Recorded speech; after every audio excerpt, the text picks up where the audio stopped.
One. Hello. We Hello. are broadcasting. We are live. We're back. I can't believe it. Can you believe it, Boo? I can't believe it.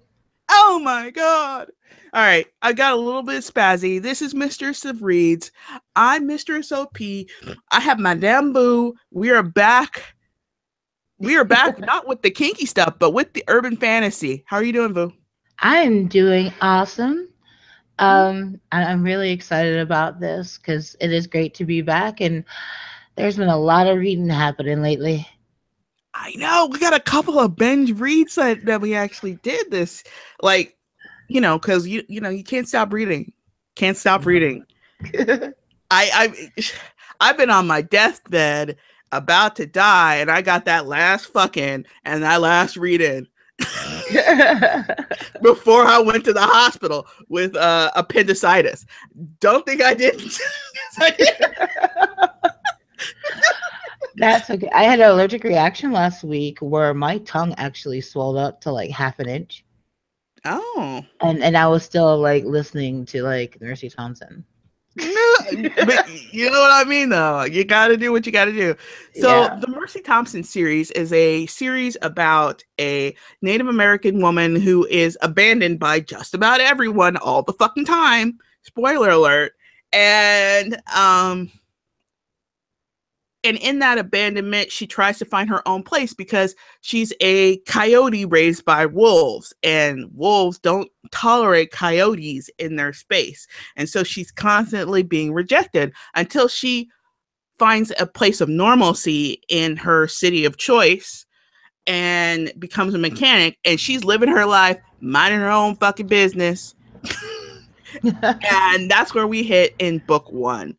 And that's skipping over Homecoming, because I just didn't want to read it. I still don't fucking want to read it. Fuck you, Patricia. I love you, but fuck you. I I haven't don't done want to read any it. of the short stories. In fact, the only short story I did was the first Alpha and Omega short story. Alpha Like, and Omega. We'll get there. We'll get there. Actually, Alpha. Speaking of Alpha and Omega, this Mercedes Thompson series. Get the reading order. You're gonna want to read it in the reading order, which is interspersing the Alpha and Omega series in. You can skip a lot of the short stories, but it's kind of worth it to get that Alpha and Omega series, because there's two plot points that happen in the Alpha and Omega series that reverberate into the Mercy Mercedes Thompson. Thompson Yeah. universe, and you're gonna get to that point where you're gonna be like, wait, what happened? Plus, Alpha, I think I love Alpha and Omega, but in a different way than Mercy Thompson. Well, you see, Charles hits my. He's like my. He's like my. What was it? Guilty pleasure. Like his type. There's two types of men specifically that I would like burn the world for. There is the tall, long-haired native brother, or the tall, long-haired Samoan brother. Mm-hmm. it's, they all have to be over 6'3", Mm-hmm. Mm-hmm. and they all have to be lovely. And yet Charles checks that box, and many others. So it totally, I'm just like, yeah. So we're gonna go out. This is this initial part of the live show, which is more podcasty than anything. Is a It's a place to start from, and to say that this whole series is worth reading. If you haven't read it, it's one of the few person of color best-selling fantasy books. So And I get it. do I get it though, because I fought tooth and nail against reading this series. And she was like, "You gotta read it. You gotta read it." I'm like, "No, I'm not gonna fucking read it. Screw you. You gotta read it. You gotta read it." Yeah, I read it. It yeah, happened. yeah, yeah, yeah. I we read two bestseller fantasy books with people of color, and there's so few, unfortunately, Yeah. which is Skinwalker. And although Skinwalker is more unique, and it takes it to a different place, it explores different types of writing and how cadence impacts the way a character, there's so much to unpack in Skinwalker. At the same time, for just reading a book and you're not into that uniqueness and all this other stuff, Mercy Thompson is the book to read. Mercy can do almost no wrong for me, and it is also a consistently. There's only like 2 bad books in the series, and I wouldn't even say they're even bad, really. I think the flow is different in a couple of them that just makes it feel weird. Yeah. But like usually, like, I'll read a series and I'll even love the series, but there are moments where I want to punch the lead character in the face, and I have not been mad at Mercy. Not a single time. I will say this. For a character who's such an annoying character, I wish she would have put in more time in learning her Native American information. That's the one thing that I hate. Because when it comes to European, literature, historical events, and all this other stuff, she's always on point. Like, she pulls it out like Kate Thompson, like Kate Daniels pulls it out. Like, just like asinine history, Alex Trebek, Well, I think with this upcoming arc, I guess you could say, I think that she's going to have no choice but to, especially with the Coyote constantly reappearing. So, well, I think so, but what I want to see her do is get like a book, like how she started getting the Fae books, because the way that Mercy explains archetypical creatures in her world is 100 times better than the way that outside characters explain it to her. Do you know what I mean? Unfortunately, the larger chunks of native lore is spoken, so it would have to be someone that would be knowledgeable enough to sit down with her and tell their stories, like Charles, who Charles isn't a talker. Charles is not a talker. And Coyote. Supposedly Charles did, but I have a feeling that, Charles was too busy changing the carburetor. Well, he did take her on her first vision quest and such. Yeah. And he is like, that stepping stone. But I a part of me thinks that Charles, in the sense of this whole entire series, Charles being the Marok son, a hierarchical power structure, so he's basically the second son of the great king of the werewolves or whatever. True, but she's a daughter of Coyote.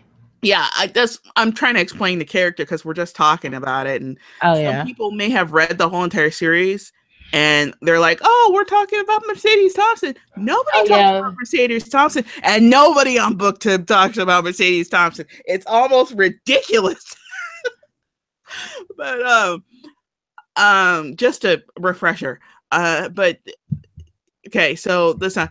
So Charles, one of the biggest things that Charles seems to have impressed on her is that the Native American information is something that she is going to have to figure it out herself, because the meaning is so personal in some ways. Do you remember? We're skipping down the book line. You remember in River Deep? Yeah. How certain things look different to her than it did for other people? Yes. And that, that's very, that says a lot. Actually, that says a lot about the Native American information that we're probably going to get throughout the closing out of this series. But let's go ahead and start at the start. And we have Moonstruck. Right. Excuse me, Moon Called. You which is the first Mercy Thompson series, which was a bestseller, and it kicked off the whole series. Came out and published in 2006, 2005-ish. And it's a great series starter. Yeah. It's one of the best starter books, because what I love about the Moon Called is it doesn't bite off too much. You know what I mean? I kind of felt like, for me, it started off a little slow.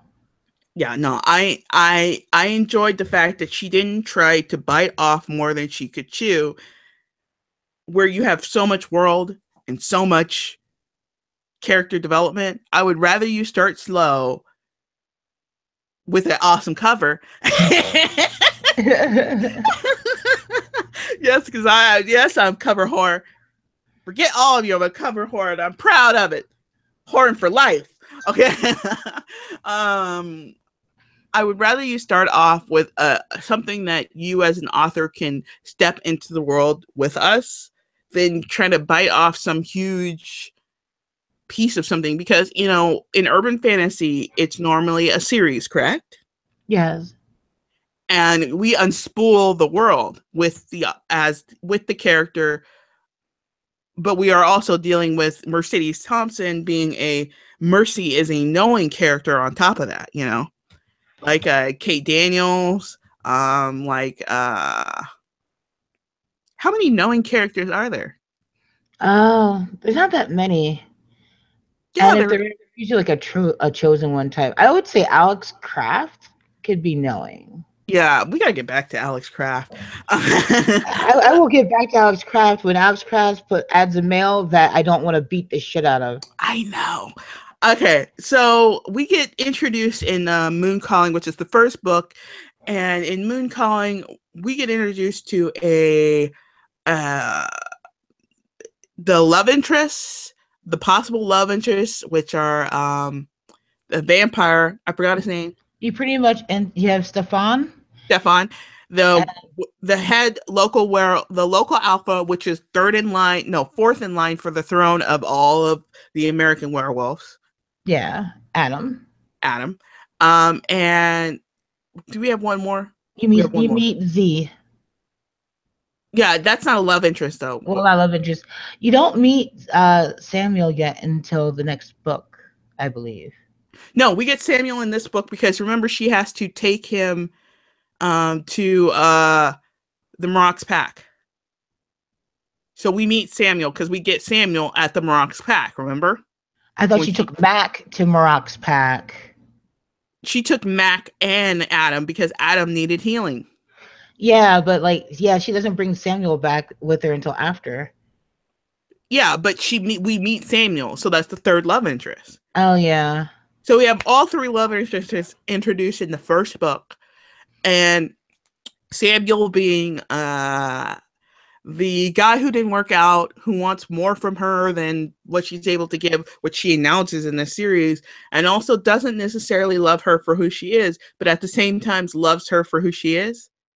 Well, it's a lot of their feelings. Their thing always felt awkward to me anyway.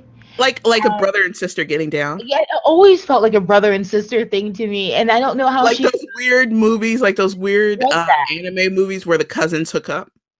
Ew. I'm not a fan of twincest at all. I can't remember the movie, but it was like this weird movie where there was like all these like creatures and stuff was going on. It was like an anime movie, and then like the brother and sister somehow hook up, and nobody says anything about it. And I was like, is this the way it's supposed to go? I don't think this is the way it's supposed to go. But that's the way Samuel always felt. It was like a brother and sister hooking up, and it felt sexual and awkward at the same time. They were very odd. It was a very odd sensation. And then it's like also with Samuel, for someone who's supposed to be so dominant, he felt so beta to me that it was just he's never been a true dominant. He has the power but not the will to use. Yeah, it was such an awkward feeling altogether. But it's like, you know, and please forgive me, everyone. Understand, I really truly just binge read these books and finished 10, like, what was it, 3 days ago? I don't remember. I really don't remember. So, 3-4 days ago. So please bear with me about some things because it does kind of slide together for me. I would say this because the reason why we are sitting down and doing the whole entire series is because this has been the most hooked together series where you don't actually have feeling of an arc. Like we're pushing towards this baddie with these 3 books, and then when we get to this baddie, we're gonna open up more of the train. It always felt like we were just going down a slip and slide, and my legs were open. You know, I never really got the feeling that I had that really planned out, really methodical, you know, hard charging arc. And that's the one thing I kind of wish I got a little bit more from this one, because I think she could have laid out the whole what are those things called? Something lords? Fae lords? Oh, the Grey Lords. The Grey Lords. I think she could have laid out the whole Grey Lord Fae Lord thing much better. I think with the Grey Lords, I think she planned. I think at least it feels like she plans to trickle out a little bit more and a little bit more. Like Yo-Yo Girl is awesome, by the way. But we're gonna get Yo-Yo there. Girl is awesome. I have a feeling I know who she is though. In the history. Well, no, yeah, in the like lore wise, I think I know who she is. All right, so in Moon Call, we get all these characters at once, and we Is get that them all you? introduced in various That's your ways. phone, man. The vampire over the phone in a very familiar way. The the the Sam in like one of those lost loves kind of way, and Adam in that kind of repressed male who needs to get down so badly and bang this woman into the wall, but she doesn't see him. You know what I mean? Yeah. Am I cutting out? No? No, Okay. that was I hit the wire on my headset and then hit it again. Okay. Yeah, I thought I was getting. So we got all this going on, and we also get introduced to her family. I love the fact that Mercedes isn't one of those island women. You know how we get in books women They have and no friends until they get a man. yes, and they get welcomed into the man's family. Full Becky voice, and they get welcomed to the man's family, and his family is just so awesome, and hers are just so terrible. No, Mercedes has family. She has grounding, even though she has family times two because her mother's scary, and her family loves her there, and her Maroc family kind of loves her too. I think I think because the books kind of first person, not first person. So It's an it's interesting like way to do first person, yeah. like as an outsider, you can see that there is a definite familial love going on between her and the Maroc and Samuel and Charles. But That the she Maroc is it. constantly looking out for her to a level that's a Oh little yeah, creepy but awesome at the his same baby time. girl. Yeah. He that is the only daughter he will ever be ever have, the daughter of his heart. So it's like she doesn't see it, and I think in like I think as a knowing character, I think she's mature in every way but that way. But it's understandable why she's not, because she's constantly getting thrown away. Even though the people, when they throw her away, they throw her away because they're loving her so much that it's the right thing to do. You know what I mean? Yeah, but like bitch is like what, 30 now? Like she has to And she step might be back and an immortal actually 32. and she has to step back and actually really look at the situation now. It's like, Which is oh, something he he's done. abandoned me, and yet his ass reappeared, not to save your ass, not once, not twice, but 3 fucking times. I don't know, for someone who was abandoned, I would expect to never see that person again. I would say that, and on top of it, she had to know how much he cares about her, because there's werewolf packs all over the country, except for in a couple of places. So the only way for her to exist is by the Maroc's leave anywhere she goes in America. Again, It's like she just doesn't sit around.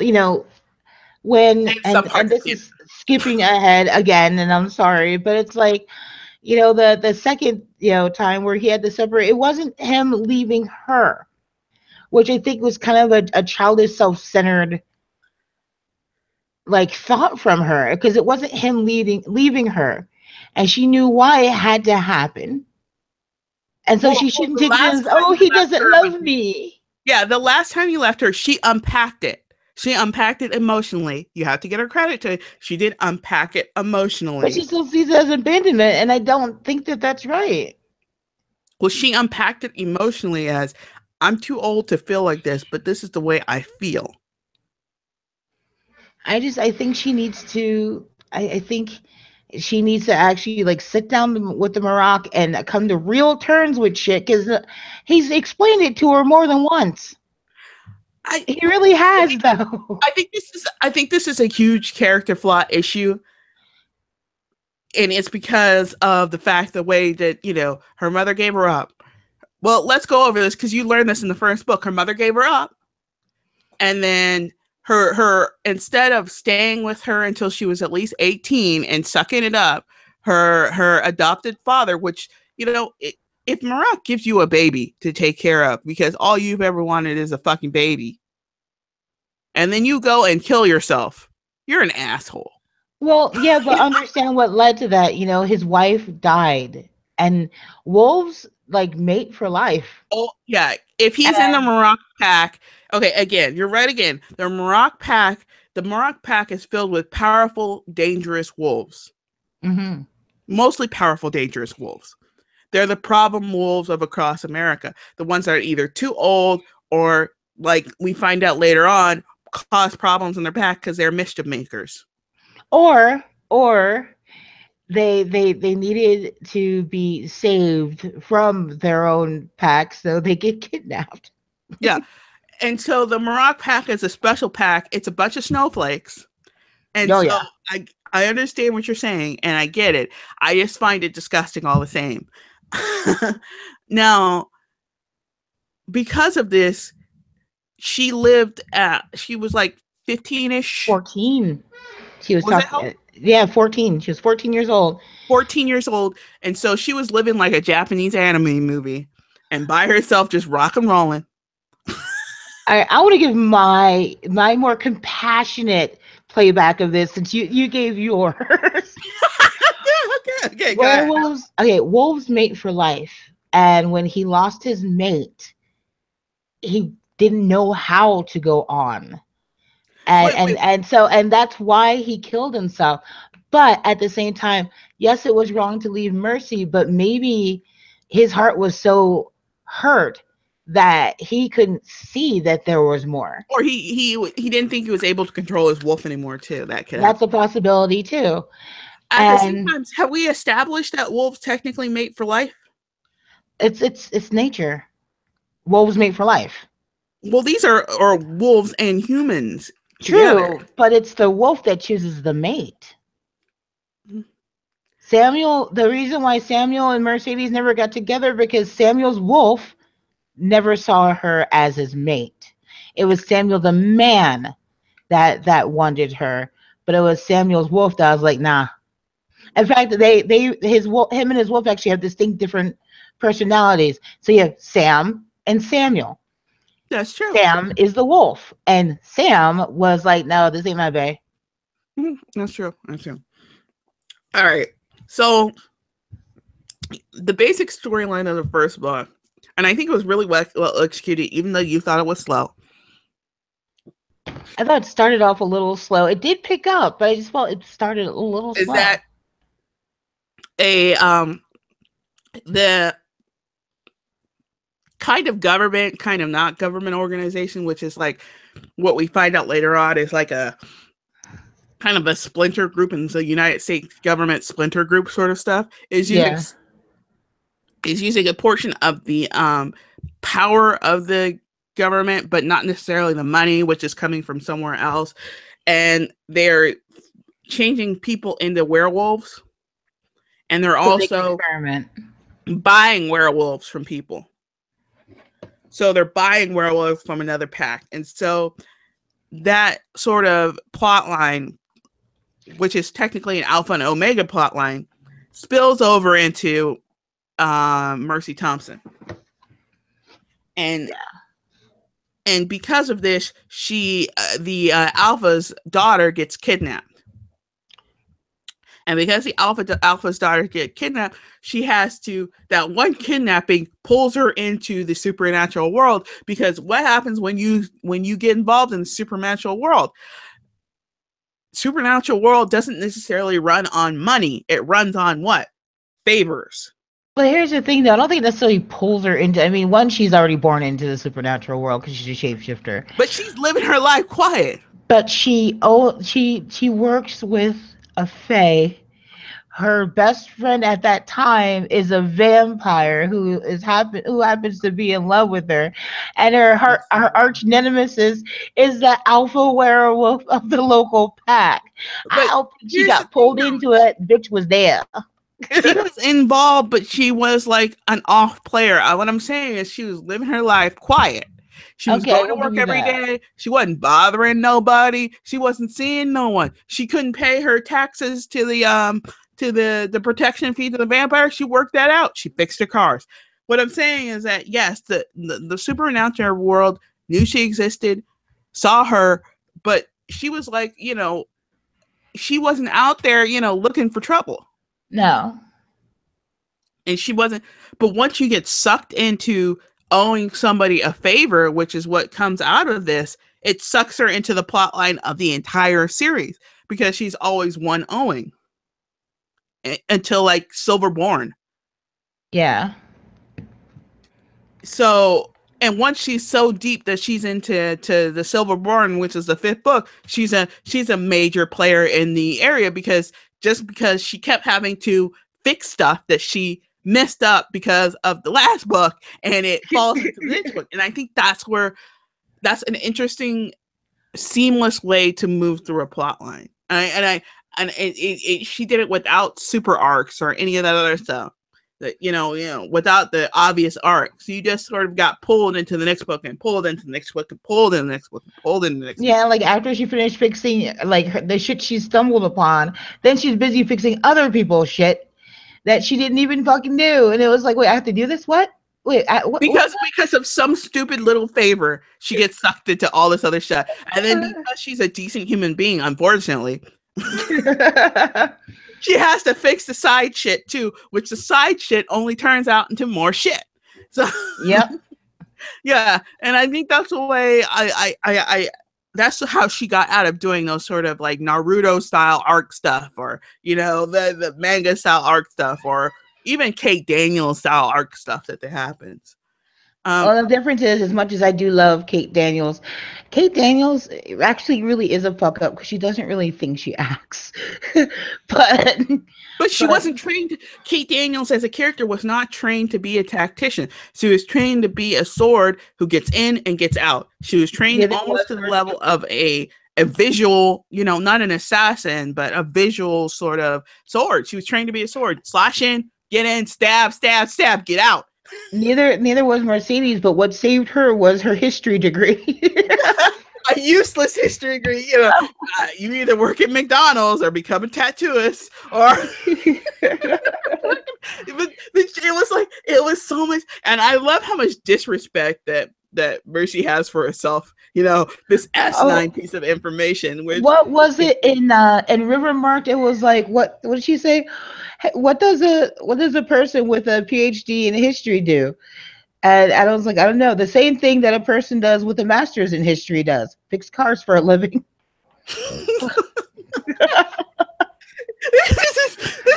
Work at McDonald's, fix cars. But like, it's just bricks.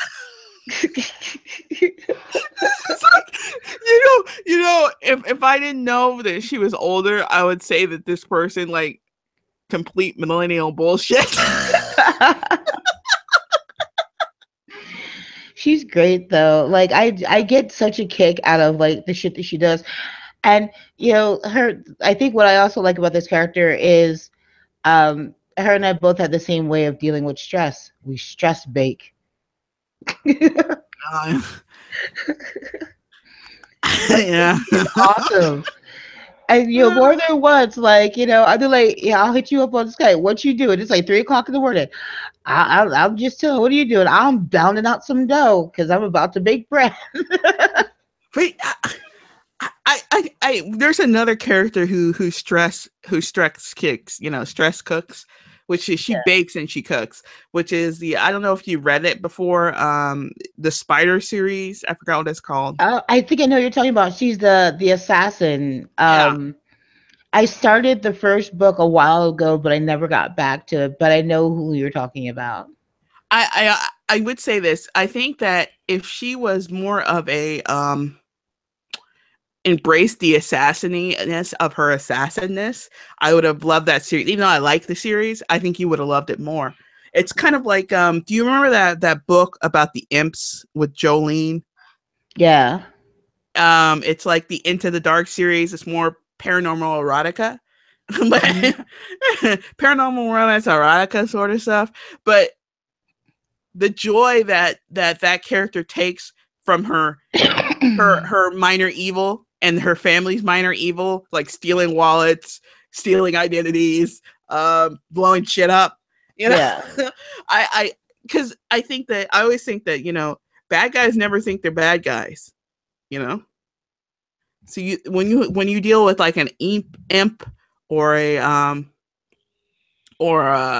a succubus and things. Succubus don't hate themselves because they have to have sex. Do you hate well, some people hate I themselves actually when they couldn't eat a stand cheeseburger. that Succubus series, the Georgia Kincaid or something like that. Yeah. Do you hate yourself? I read that series for a long time.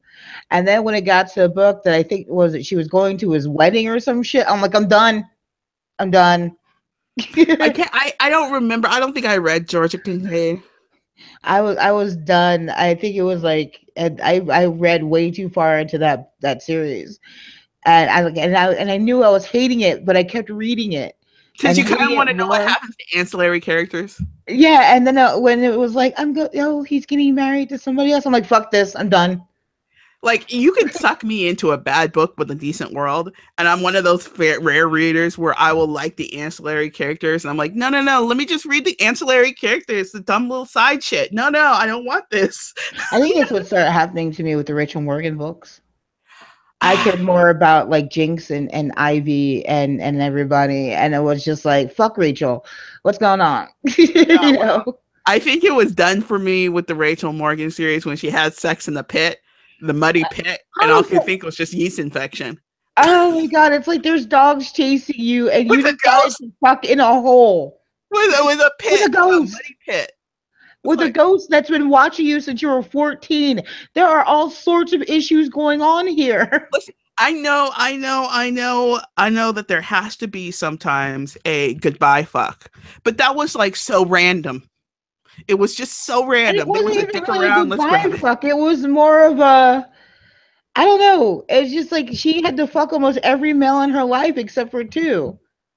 And even though they got rid of the one that I liked, they should have like gave her one that someone else that other people were gonna like more and not the drug kingpin. But whatever. We're gonna move on. We're gonna go back to Yeah, Mercy. we're gonna get back to the series, but because she fixes the issue in Moon Called, which was she found the alpha's daughter, fixed it all. She's never really appreciated by the pack. Now, the pack, That pack. the pack is so skeezy. He needs to clean that whole entire pack and get rid of most of those people, and then get new pack members.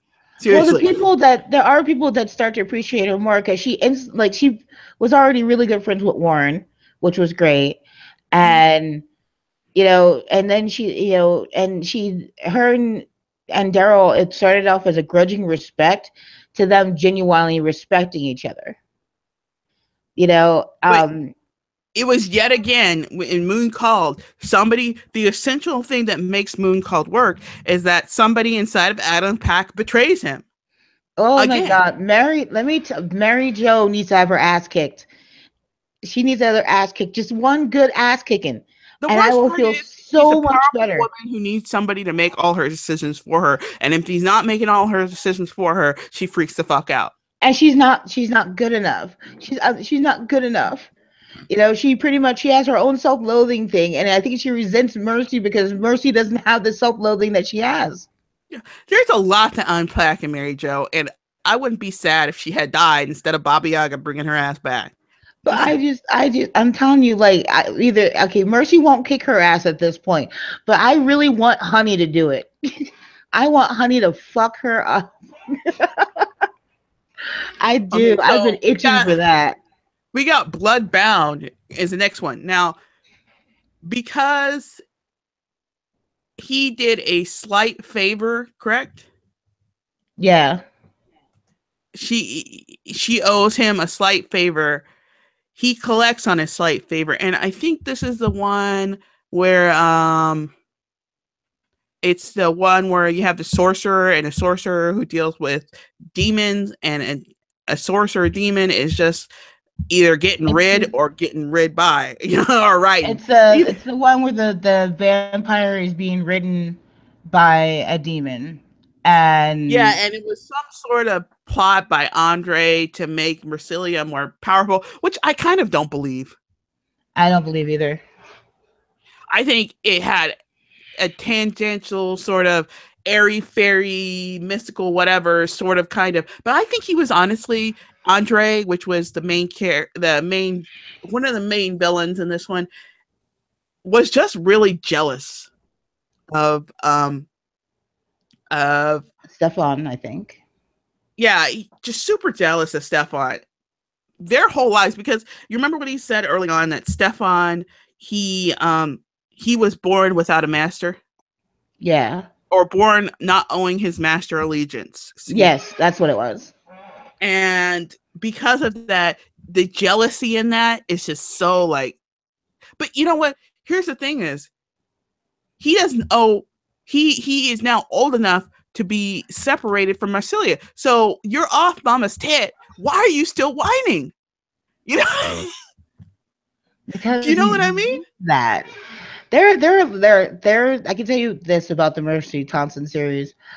There's like so much insecurity in those books for such dominant people. It blows my mind. It's like the submissives are more secure with who they are than the dominants are, which makes it hilarious and weird at the same time.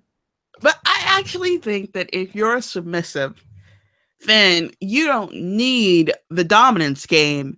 Then you're just right as rain. It kind of makes sense in this weird way, because the decisions are being made on that. When it comes to decisions for Peter's Wolf, which is the first submissive, there was originally 2 submissives in the pack. One left for some reason because he got another job, and then there's Peter. And at this time, there's just Peter, and the other submissive are still in the pack. Now there are, no, there's just Peter at this point, because the other submissive left. There's just Peter. Is there just Peter? Yeah, it's just Peter. Because I thought the other submissive was technically still around at this point, and he leaves later on in the series. He I believe he actually left fairly early, because the book after this is when they kind of showcase Peter a little bit. Okay. Yeah, that's an asshole move, by the way. Yeah, I was a little upset about that. That's an asshole move. But I think it was a setup. Though. I really do think it's a setup for another series. I said before, this is one big spoiler. This is a discussion about the series. This is not a review of the series. We love their series. We got such a big dick for this series. Our she dick is coming out of our pants and it's woven down the wall. Okay, we enjoy this discussion. So spoilers, whatnot, it's all spoiled. Everything's spoiled. Sorry. Okay. Honestly, I feel if you really truly love the books and you love the series, it can't even be ruined for you, because even if you know the end and you know the beginning, that why is still going to be there no matter what anybody says about the book. True. But let's not spoil it if we can. That's going to be hard. No, I don't mean let's not spoil it. I meant we're discussing, so we're spoiling right now, but let's give them enough warning, because I know some people are going to be picking up this at different points, because when I look at the information on it, sometimes people skip to different points in our talk. So they're going to, we're spoiling everyone and we're going in order. We're if we had a dick, we're just putting, and there was a cover in front of us, we're just rubbing it all over the cover, each cover, okay? There is nothing going to be unspoiled if we remember it, okay? Just starting at the tip and working our way down. Yeah, she dick is out. She dick is out. Okay. Now, Bloodbound. Okay, so in Mooncalled, we also get an item. It's about Mooncalled was about a boy or a man who was way too old. He was like in his 40s or whatever, and he still wanted his dad, and he did everything in his power to make sure his dad lived, even though he couldn't control his wolf. Now, the thing about that is that it has repercussions. Like, you don't realize how pivotal Moon Call to the series You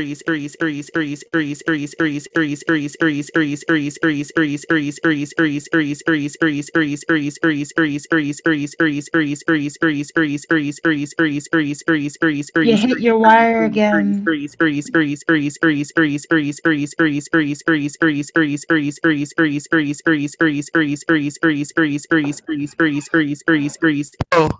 There you go. Okay. Now, Jerry was the guy who took care of the lone wolves, and also in Moon Call we have the at the end of Moon Call. It's at the end of Moon Call when he brings out the werewolves to the public. Yes. Yeah, at the end of Moon Call, he brings out the werewolves to the public because, you know, in modern science, you know, you can't hide motherfucking werewolves because everybody's got a camera and shit, and so it's hard to hide stuff anymore. So most of the magical world does come out, with the exception of the vampires. The Fae have been out for like 20 or 30 years. Witches are, you know, out but not really out. You know what I mean? The Fae are out but not out quite. Like, they're there, but they haven't shown a lot that the world doesn't. There's a lot that the world doesn't know about them. Yeah, the witches are out because they're like if the witches had a capital, the capital would be New Orleans. Nola. Yeah. Ooh, real fast. Well, I already told you, but yeah, I'm going to NOLA in the first week of October, which seems to be the beignet festival as well. Oh no! I need to lose 20 pounds so I can gain 20 pounds. You better hit the treadmill now to get ready for it. You know, because don't go there and say, "Oh, I need to lose." You know, I can't have it because I can't lose it. Oh no, I'm losing 20. I'm going to try to lose 20 pounds so that I can gain 20 pounds for that trip. Exactly. That's how you work it. That's a terrible thing to say, but you know what? It is what it is. So now we have Bloodbound, which is because Stefan did a favor for her. She's paying back the favor, and in paying back the favor, she runs across the sources. Now, I love the idea of a vampire sorcerer. Excuse me. I just enjoy it. I don't know why, but I do. I don't really like the whole vampire sorcerer thing because I already think that vampires are already pretty powerful on their own. But in order to do demonology type stuff, you had to be crazy. So in a sense, he was hampered by his own insanity. Isn't that how the story always goes? Somebody's hampered by their own insanity. Yeah. They have to tell the hero exactly what they're gonna do. Because and that's kind of like the overall of most of the series. Every plot is driven by someone who went batshit. Well, at the same time, you're dealing with extremely old people who remember. I always thought that. So what are we talking about? Supernatural dementia? Yeah, because it does get discussed in this book. Remember, Lou had dementia. Yeah, and there's been a couple characters with dementia of some sorts. What's his name? The original Alpha of Chicago had dementia. and then there's the vampire, Mary. Yeah, well, she was handicapped to go in. Yeah, they just didn't know. But I think that actually is a big topic in the super. It doesn't get explored enough. The fact that at least, I'm not saying the Fae, but humans would not, changed humans would have less of a capacity to deal with extreme time. You remember in the Doctor? Do you watch Doctor Who? No, I do not. Okay, there's a Doctor Who character who is a human that got turned into an immortal, and she can't die, and she can't figure out a way to die. And so what happens is that at the end of time, she's looking at the end of time in a room, like in a spaceship, the last dwarf star because the last thing that's going to be the last thing in the universe, the last light in the universe is going to be a red star. And so she's looking at that red star and she has the red light on her. And Doctor Who, because he's a time traveler, he comes to the end of time and he finds her and he looks at her because he's angry at her. And she is unable to encompass her whole life. She has to write down books and books and books and books of her life because her brain does not have the capacity to deal with all that information and compress that information properly. Which doesn't ever get discussed in any of this fucking immortal stuff when you deal with like creatures who are turned.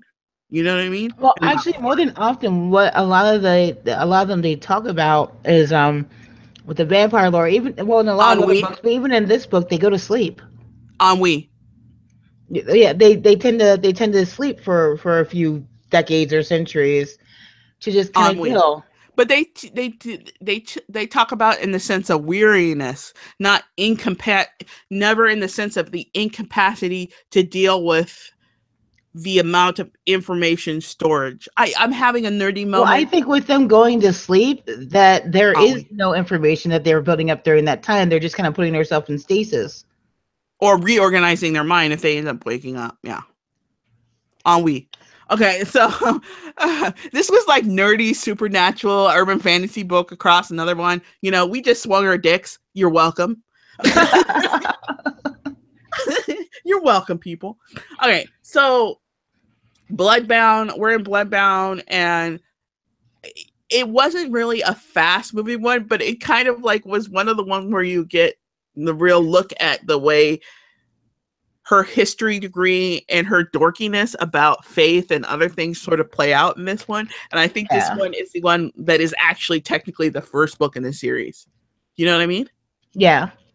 It's the one where you actually get a real piece of mercy, opposed to the other one, which feels more like a setting things up. Yeah, I think the first one really was just setting things up, and I think the second book really like just opened up the world to me. Like, I probably would not have continued this series if I didn't push myself through the first book to get to the second book. But if you had read Bloodbound, you probably would have kept going, correct? Yeah. Yeah. And I think that we get a lot of laughs, and there's like the quirkiness.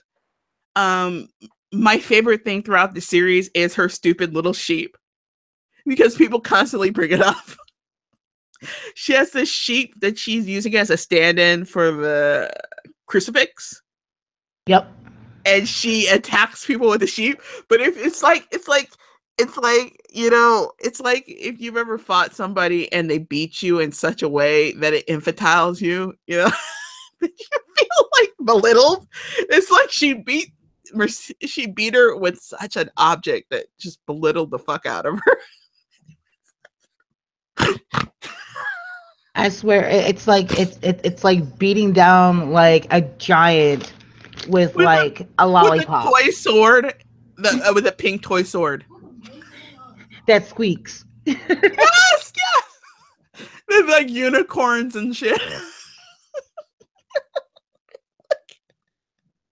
It's like I honestly, when I read this, and like it was like 2007 when I read this, I thought about getting a little sheep. Because I'm Catholic. like one of those fluffy silver sheeps. Because I can only wear silver and gold because I'm like allergic to nickel metal, which, you know, my house is treated like a vampire most of the time, so perhaps. My mom had the same allergy, so yeah, silver or gold. Though I never saw her wear a cross, but she always made sure that we had St. Christopher medals. Yeah. That was like her big thing. Every single one of us, like at age 5, we would get a St. Christopher medal. Yep. She's tagging. You gotta have it. Wear it. Okay. So what I liked about this is that, again, we get a taste of her. We get a taste of her work. What I hate is characters who are not competent in what they do, what they're supposedly their occupation. And I what I really appreciate about the way Patricia Briggs actually goes through the series, I honestly feel her competency in the whole history stuff, her competency in the whole mechanicking stuff, and her competency in belittling the history degree. So And so I think that really is really well accomplished throughout the series, as that how proficient she is. You know what I mean? Yeah. Oops, I hit it again. I feel her proficiency, and I love the fact that she's proficient. And I've said that twice, but I seriously, you don't know how many books we've read where we have these floaty females with no family, no magical family, and somehow some dick comes in and woo, everything's Yeah, great this now. great family and all these friends. I do like the fact that, like, she has her crew, she has Yeah, her homies, that she has her bad movie night, and I love all the pop culture references in the she series. yeah. I get such a kick out of every single one of them, and there's like at least one big one in every book. Okay, this is a side note, but do you remember in Legacy where they're like Common Core? Did you not Yeah, laugh? I fucking laughed out loud. I think it was like 3 o'clock in the morning, and I'm dozing off while listening to it. And as soon as they made the Common Core comment, I actually laughed out loud and scared the dog and my kid. Okay, we're gonna try to do Hidden Legacy. I don't know if we're gonna accomplish it, but we're trying. We're trying, damn it. And I'm the Well, problem and I'm working on it. there Okay. and All right. well, in So this series you have the Legends of Korra and Avatar: The Last Airbender. You have Doctor Who references. You have Queen of the Damned. oh my god, the walk in Queen of the Dam. Aaliyah. Yeah, Aaliyah, you did wonderful in Queen of the Dam. I know that that's got my originally Queen of favorite. the Dam got panned, but the problem with Queen of the Dam wasn't the queen. You know what I'm No. saying? Oh, it wasn't. Honestly, that Stuart Townsend and Aaliyah actually did an extremely good job. I think, and the soundtrack was, like, in my opinion, the best movie soundtrack fucking ever. Like, Jonathan Davis, for his first time scoring a movie, did an amazing job. What I think it was that they were trying to condense two Anne Rice books into one fucking movie, and they kind of fucked it up a bit. But it actually made good money, so fuck y'all. But I All still right. love the soundtrack. So if you haven't heard the soundtrack, So go find the soundtrack. in doing this, because she did the favor, she ended up getting sucked into this whole plot of Andre's and actually solving Mercidia's plot, bitch. She solved your shit because she's always solving your shit, you haphazard queen of the fucking vampires. Queen of the Damned. Yeah, haphazard queen. If No, you no, she's the do your Walmart job, Queen of the Damned. you Let's know, call it what it is. the thing about it is if she'd actually wake up and do her job, she'd probably be good at it, and she's probably better than Jacopo or any of that other Actually, stuff. wait, I apologize for insulting Walmart. She is the dollar store bin Queen of the Damned because Exactly. she is a mess. It's like it's like she wants everybody else to do her shit for her, and then she's surprised that everybody and their mama is. But her whole entire seed is constantly betraying her. Now, Adam gets a lot of problem wolves because Hmm. he's a powerful alpha. Because I think that's half the problem with this pack. You know what I mean? Yeah, Is that he gets problem wolves as well because he's a powerful alpha, and also because he had that hole in his pack. Because what we find out in the first book is that Adam created a hole in his pack to make Mercedes his mate, so that um, the other wolves would leave her alone because they were doing like really shifty things. yeah, and she totally didn't know about it until 2 years later. But even after he did that, they were still doing shifty things. You remember that there was this Yeah, scene where there was that creepy ass wolf who was watching her house or something, and he comes yeah, to her house. I think it's what's his name? The guy who's getting rehabilitated. Ben. yeah. I like Yeah. Ben. I didn't like Ben at first, but now I get Ben. Well, he's being, sometimes you have, there's other people's creeps and then there's your creeps. Yeah, All right. So at the end of this, she does something she shouldn't have done, which is she finally uses her powers. Because in the first book, as a skinwalker, she didn't even barely use her skinwalker powers. yeah, She didn't understand, like, because she thinks that the heart of her powers is the ability to change into a wolf. It's not even the heart of her powers. She could see ghosts, and so she has a kind of power profile that is on multiple planes of existence would be my guess of the way to describe it. Is that correct? Yeah. So she's sitting on multiple planes, so therefore that she can see the dead and she can control the dead. Yeah. Yeah. And she can send the dead on. Yes. So think of a ghost as a corrupted file, and this is only a piece of the corrupted file. In most cases, the soul and everything else has left. It's just that sort of shitty part of your drive that didn't really work out, and you have to, go and work with it because you probably need to buy a new hard drive. But okay, all right, enough IT. Okay, we're gonna rework your analogy where the body and the soul are a hard drive, and your ghost is that corrupted data that you couldn't get rid of. Yeah. Yeah. I just had to turn it for you. And all we are left with on the planet is the corrupt. Now that corrupted data may be a repeater ghost. That corrupted data may be a semi-sentient ghost, or it could be like a fully aware ghost. Yeah, or bits and pieces of something that doesn't, a malignant scream, that you hear at 12 a.m. It doesn't actually, But here's the thing, though. Mercedes is such a fucking totem of just power that the more attention she puts onto that ghost, it kind of rebuilds into something new. Yes. And more powerful, which is really dangerous when you think about it. All right, so next up, we have Iron Kissed. Now, Iron Kissed is the introduction of the Fae half of the book. Now, This book sits on 3 different axes. Actually, technically 4. But we haven't gotten to the true 4th yet because we haven't gotten the full extent of the Men in Black that we will probably get later, which is my guess. Which is the 3 axes. The beginning of the 3 axes, which 4th to come, is the werewolf world, the Fae world, the vampire world, and eventually we'll probably get the Men in Black world, and how all these worlds interact into various plot points and conflict. Correct? Yes. Now, Iron Kiss is now it's weird to say that each book was technically an introduction to each lever of the book. And there's also a side lever, which I think that Patricia just didn't do the research for, which is the Native American thing, which is why River Mark didn't really work out that well. Because she just doesn't have the research for it. You know what I mean?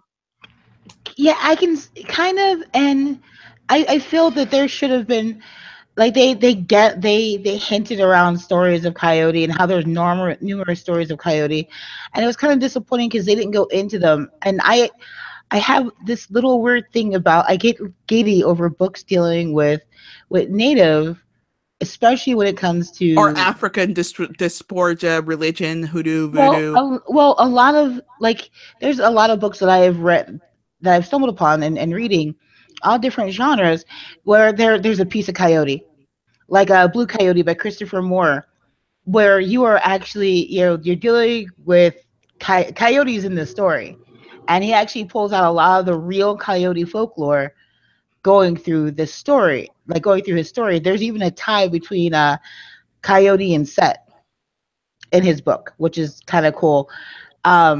They actually make reference to the same connection actually in the Mercy Thompson book, but that's there's just more to that. So, and I would say that this is one of the paranormal romance or urban fantasy series where you could give it to a 15, 14, 16, 17-year-old kid and be fine.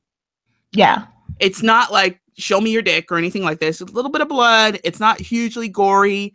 It's, the character is older, but half the time Mercy feels Mercy feels like 20 sometimes. I don't even sometimes she feels 30. Like they had a real love scene until maybe book 9. And her love scenes are not that strong of a love scene where you're like, what are you doing in the bathroom? You're gonna have one of those moments with these love scenes with your kid or something. No magic dick. Yeah, No no, magic no, fingers. no, no, no, no, mental fingers, no mental burning fingers. Well, it's not that kind of book. You could, I would say that Faith Hunter's book as well. Although Faith Hunter's book is, which is the Skinwalker series, is a little gory. Kate Daniels, it's well laid out sex scenes, and I honestly think that she should get that money off of that romance thing, that chick lit, erotica romance thing. She could do it, but honestly, it's not amazing. I've read more sexy scenes in Tamara Pierce books, which are technically children's books. Okay, so where this isn't like the more modern idea of paranormal romance, which is basically a freaky dude who a human woman has sex with, and we're not going to explore any of the backstories of anything. Let's just get to the sex. This is actually urban fantasy, even though it's listed as paranormal romance. Okay.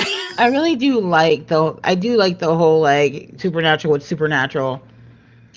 I actually Yeah. do. And I like that a lot more than supernatural chick with normal dude, and I like it more than normal chick with supernatural dude. I like the whole supernatural thing because they have their own power and they meet on the same level. If Adam and Mercy have kids, would the wolf be in the in Now that would be interesting, and I would see a whole lot of dealing with Coyote during that time because I think he would even find it interesting. wolf coyote conflict? I think Coyote would start some shit. I think he Because would. technically, even if the child was born as a werewolf, I think it would actually have access to the lore of the wolf. Could you because imagine the because Maroc and Coyote fighting over this baby like two angry grandpas? or not even coyote, but the actual wolf archetype avatar of the Native American stories. Remember that showed up in River Deep, Yes. that locked Adam in? Yes, he did. Because that particular guy, he needs more powerful children too. Yes, he He does. needs he That's going to be interesting. Yeah, I don't think they're gonna go there because the series is gonna end because they hate us. I get so bitter. I don't know why I get so bitter. So I Iron really kind Kiss. of hope that she doesn't do what everyone is seeing that Alana Andrews is doing with Kate Daniels, Kate Julie, where like they're playing with the idea. You can tell they're playing with the idea of giving her own series. Like, don't do that with Mercy Thompson because they don't. I think the girl, little like even though she's grown up amongst monsters, so to speak, she's very normal. And I think that they should just leave her being very normal. Mm. Okay, so Iron Kiss is an interesting sort of take. This opens up the third leg of our three-leg sort of conflict zone, or technically fourth, but I'm making a guess at it going to the Men in Black angle Yeah. because they've been hinting throughout the series. They've hinted at this connection from the very beginning of the Men in Black angle inside of the cantrip, which is an abomination of an agency. It's like if the NAA, if the how they're how NSA. not to bring up Trump, but how Trump is trying to fill up the agency that deals with race relations with actual racists. Yeah. It's like that's what Cantrip is. They filled it with crazy ass people, and there's some good people, but the actual levers of the agency isn't actually executing what is technically meant to execute, which is where we're getting all these problems from. Because that, and because humans don't see the Fae, the werewolves, whatever, as people Yeah. who just They see happen to them have a little as extra on the side. They see them as monsters with a little bit of human, which is both ways are technically right, but uh, but if for rule of law, you kind of need to treat people with humanity, or else it doesn't work out hand in hand. Okay, yeah. so Iron Kiss, we have the beginnings of it. Is a person from the not Bureau of Land Management, but kind of like a Native American Affairs, but Fae Affairs. And because in the Native American Affairs Bureau, they recently, within like 2008-ish, is that right? 2008-ish? 2005-ish? They started hiring mostly Native Americans to work in the Bureau of Native American Affairs. Yes. For the United States government. Before, it used to be a mix of people, and sometimes they would be for it, and sometimes they won't. Like, if you get to the Midwest, it's actually really, like, can be very racist towards Native Americans. And so we get that reflected in that Bureau of Fae Affairs, and how the guy who was at the door is technically like a Breitbart racist guy. He actually has signs in his home. I mean, had they done a decent background check on this guy, he would have never been hired for this job. Yeah. And he shouldn't have been hired. And it was a time bomb waiting to go off. Now, he's killing people. Now, he's killing these Fae people who Faes don't actually give birth a lot.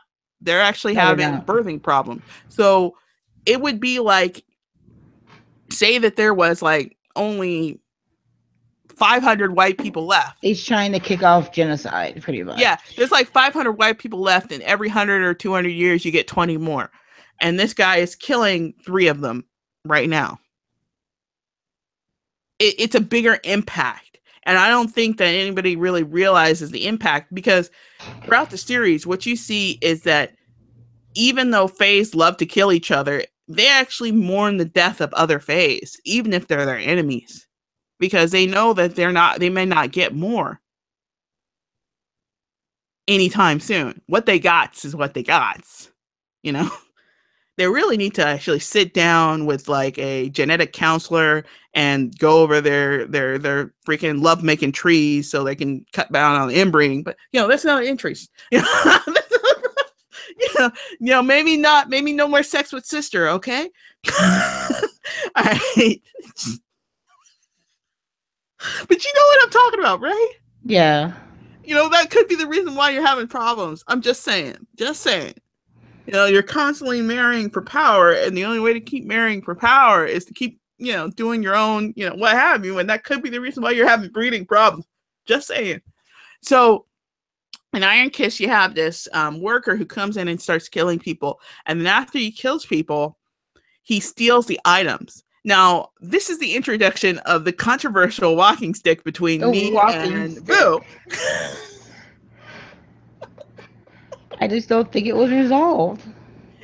And the walking stick lore is that it's the walking stick from lore legend, where you have U's and you get, instead of getting 1 U, you get 2. So it was a benign magical object that's been around for an extremely long time. Well, it's not even just the U's, but when the farmer got too greedy, he ended up losing everything. And you get 2 U's, and you can always find your way home. One of the 2 portions of what it did, right? Yeah. You always find your way home. It was known for turning on you. Yeah. But over time, like, the magical item warped and changed, and because of that, Mercy not because of that, I should rephrase that. Mercy runs into the warped and changed item. Now, this is also the introduction of we were introduced. Wait. I don't think it was necessarily warped and changed until the book after this. Okay. I think that it was that it was it became sentient and somewhat self-aware, though. I think it was already that, for being such an old object. Yes, correct. Agreed. Now, this is the introduction of the Fae Lords. Now, the Fae Lords, we found out, are the controlling force, and this is the part of the Fae community that is completely hidden from society, including the alphabet soup agencies of the United States government. So the Fae Lords, this is our first introduction to a Fae Lord, and our introduction to Yo-Yo Girl, which is like my favorite character. I can't believe that Yo-Yo Girl is not more powerful, though. That's the thing, though, is that I think she's either. I think she's either Mab or I think she's Morgan Le Fay. There's just something about her. Mabby about her. They're Well, just she's introduced as Meredith, but names are fluid to the which Fae. So, could also be Mab. well, names are fluid to the Fae. So, Yeah, well, I was actually making a reference to the Gaelic. Because, yeah, Meredith, Margaret, not. okay, Yeah. well, Mab Okay. could be Mab, but I actually didn't like think about who she was in the relationship to Lore. I I do just because kind of like they Yo-Yo work Girl. so hard to like drop hints and build it up. You might as well appreciate it and go for the mystery. I think I'm just dorky. I'm just so I was just like so excited about the series that when I initially read it, I read it like paper. I didn't read it out loud. And now that you're talking about it, like now that I've reread it out loud, like with an audiobook reader. By the way, one of the most talented audiobook readers. Yes. And if you haven't had it on Audible, and we don't have an Audible, whatever, this is a series as well as Kate Daniels and Faith Hunter series where it is actually technically better. It's a better series because of the reader. I agree. And the reader is, I'm looking at it, but I'm not actually accomplishing it.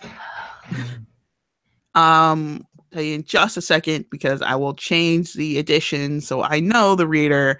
But what else is another series that actually the Alex Craft series I think could go either way with or without the reader that we read so far. You didn't read this series, but it's a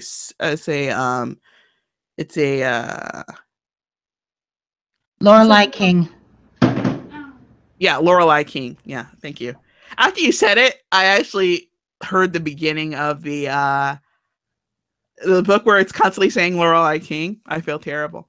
Okay. So it's well worth reading this in that manner. If you haven't already read it, just read it. Read the audiobooks. I don't ever say skip over the book, but read the audiobooks. Hopefully the author and the reader gets more money when you do that. Praise. Literally, like she's so talented. Her versatility is just amazing. Like, well, we'll get to book 10. Just we'll get there. We're getting there. We're I'll getting there. save my We're rant gonna then. sit down and do this. It's gonna be a long one. Get your popcorn and get your wine and get your dark chocolate cookies. But what I liked about Iron Kisses, and this is another book again where it is like an introduction to an introduction. So we had 3 books where you could have started the series at either 3 books and been okay, which is kind of crazy in itself, right? Yeah. But it introduces you to the levers in society that is there, and I think it does a really good job. And what I like most about this particular book is that it really opens up again that whole I am a history person. I have finally found a use for my fucking degree. Oh my god, swing my dick moments, you know? Yes. And the geekiness of her constantly searching for her boss's name in history, which is Zbert Adelsmeister. Zbert, say it. Zbert Adelsmeister. Zbert. Seabird out of Schmeitzer or something like that. Zbolt. What Seabolt. is it? They wrote it down in the characters list. Look at how beloved this is. How beloved this series is that this is how you can tell a series is beloved on Goodreads when What was it all the that? characters are filled in. That's Yeah, how beloved the fucking what series was it is. called? Like the Iron Smith or something like that. The Blood Iron Smith or something like that. Yeah, all the characters are Tri Cities, Washington. All the settings are filled in. This is how you know a series is beloved. Yeah. Okay, It you'll was see people who will give it cute little 3 stars. They don't know what they're talking about. Slap those bitches. They know what they're talking about. It's like it's amazing freaking series. It's an amazing series. All right, so Z-Bolt Z-Bolt Adismiter. Z-Bolt Al well, you'll find out. So so Call the man Z. yeah. So, he Z-Bolt Z takes the fall for the human, even though they don't realize it's the human stealing. We also get a little kind of spoiler alert rape scene in here, which is kind of creepy, and I hate to say it's the worst kind of rape. It is. But it is kind of the worst kind of rape because she doesn't get to fight back, and it fucks with your head. And the worst part is, I think that whole entire level of you're gonna like me having sex with you, on addition to it, because they use this cup and she drinks it from the cup, and the cup controls her pretty much. She has so she actually is pulling physical responses from her.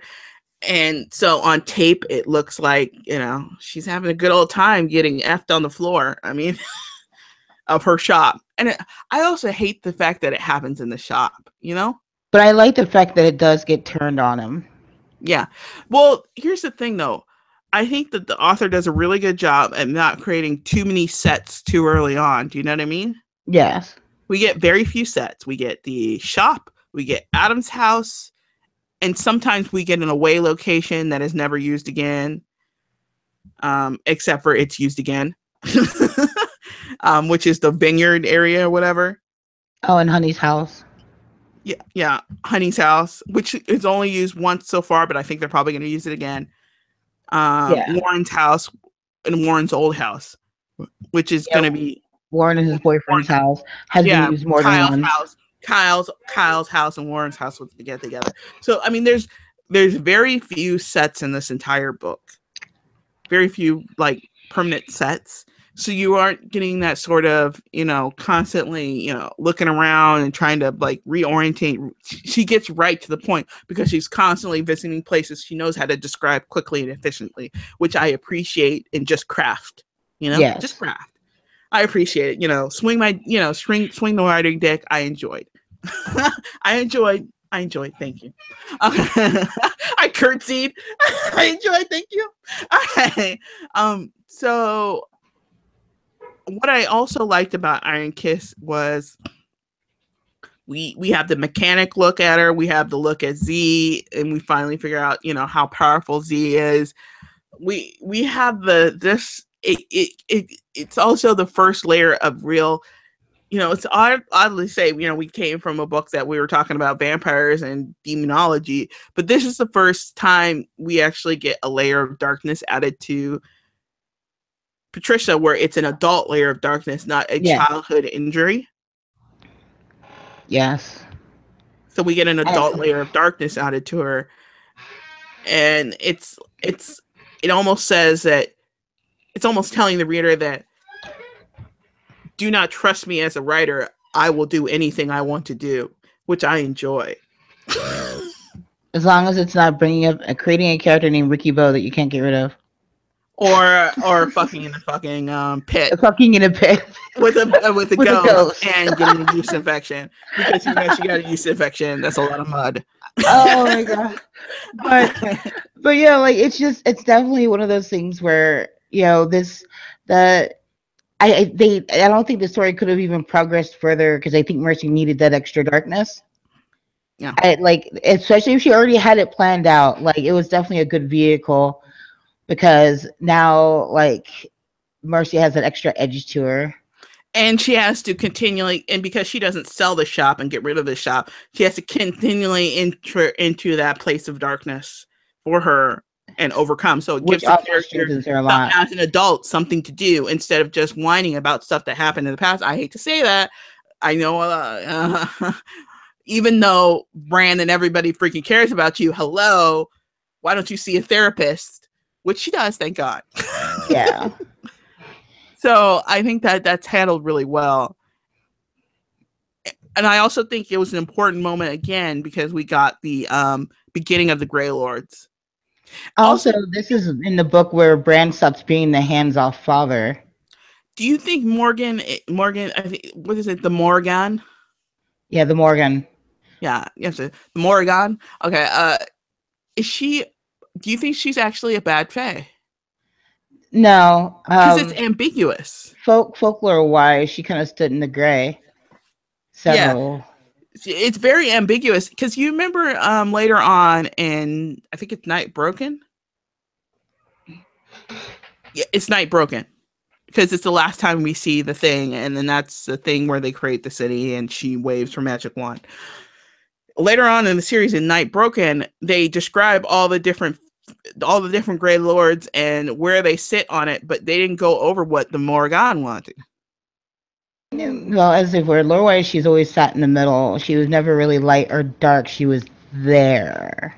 She's an opportunist. I don't really even. Well, she does represent Carrion, opportunist is too defined of a statement. But she like lore wise, her deal really was everybody feared the Morgan, and she would usher dead victorious warriors off the battlefield. Like she'd usher their souls off the battlefield. So they don't make ghosts. Well, pretty much, she was like bringing them to their great reward for being victorious and being brave and strong and courageous. Oh, that's good. All right, so yeah. Okay, so we have Bone Cross, which Bone Cross is pretty much, oh fuck, Marissa found out that we killed her pet warlock. Oh shit. Oh shit. Oh shit. So, so in Bone Cross, now the way that they describe the vampires in this series is the vampires are sort of like a mob element.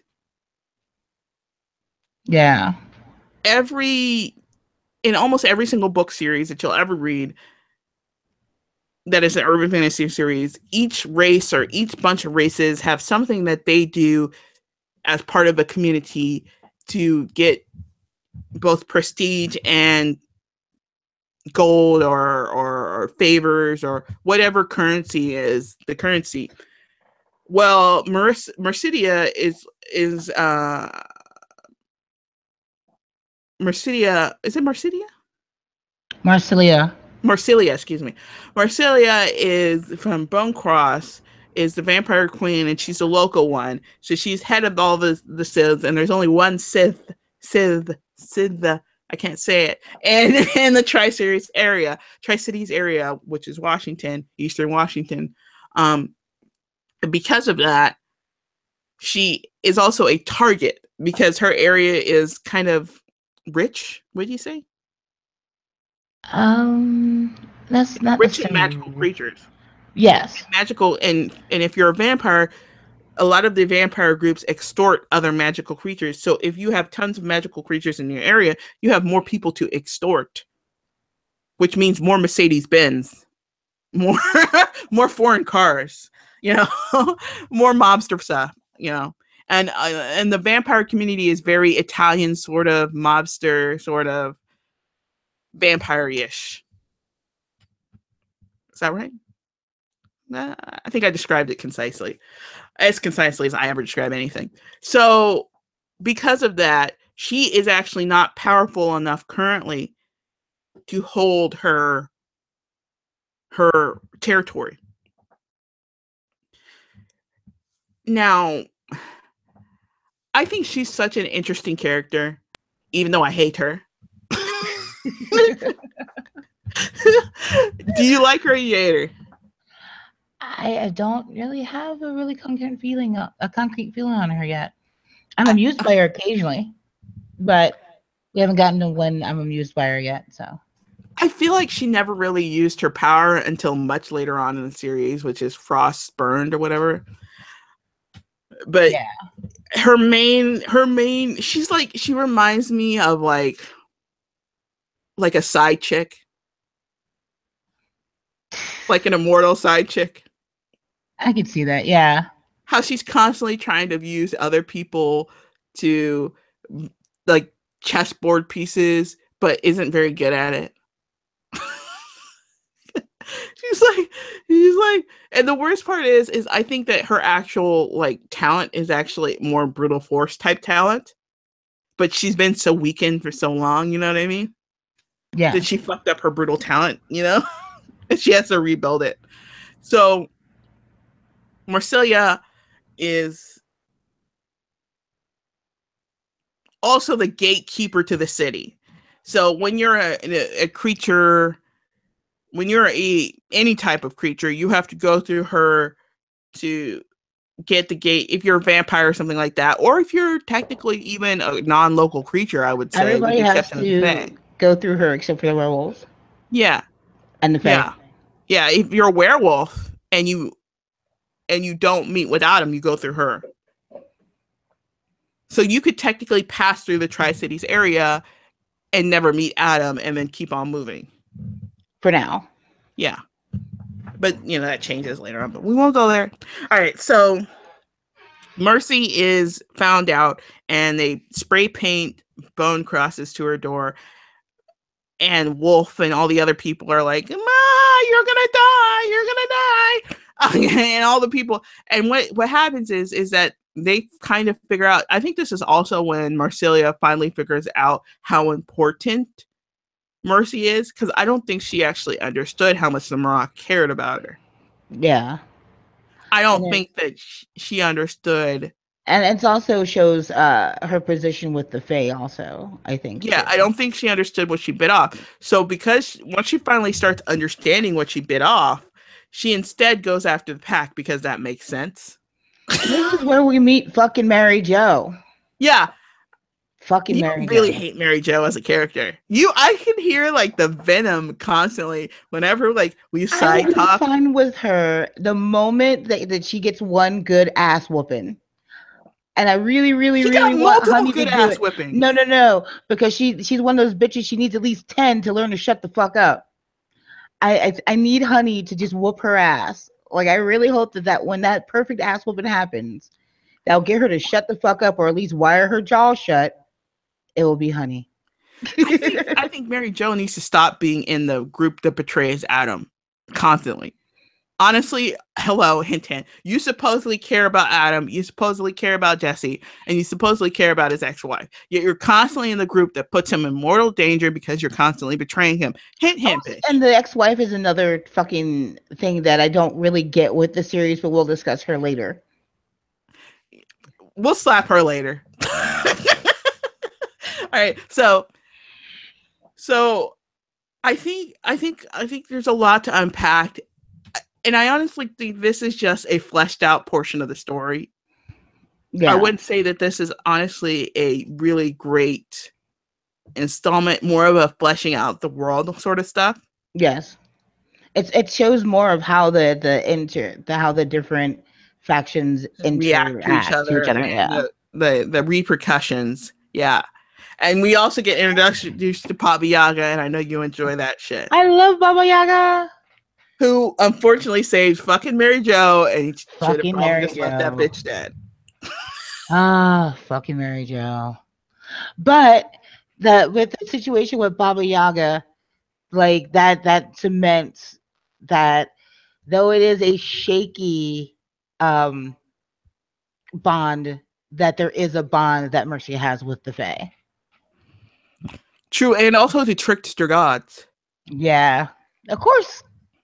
Of course. Also the things that feed off of tricksters, yeah.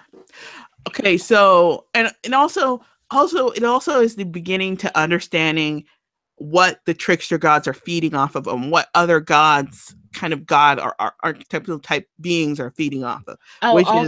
We're missing an important part of this. By this point, Mercy has already made her choice. She already has her man by her side, which is Adam.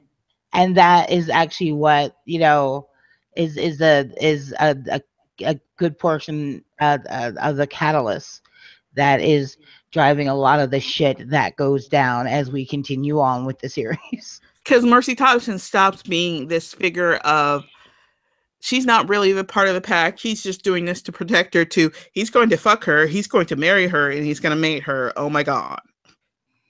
Yeah, it's definitely and with the whole Mary Jo and her, I love Adam, but I don't think any of us are good enough with him. He needs to be with a woman, a human woman. Something pretty.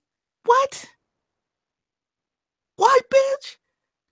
That's your insecurity. Don't put your shit on me. What? What? It's like, oh my god. It's like, Wait, isn't it in this one as well that they have the fight Yeah, at the end? Is it the fight? No, it's the next not the one. fight. This is when they had the argument. The argument. Yeah, they don't have the fight. Silverborn is where they have the fight, right? Yes, that book. Silverborn, and they sort of have to rip off his skin or something fucking crazy. Yeah, Silverborn, Yeah, because that's the one where Sam goes on Sam hiatus. wants. Samuel goes on hiatus. Yeah, Samuel goes on a hiatus, and you have Sam. The worst Now, part is I actually enjoyed Sam more than I like Samuel.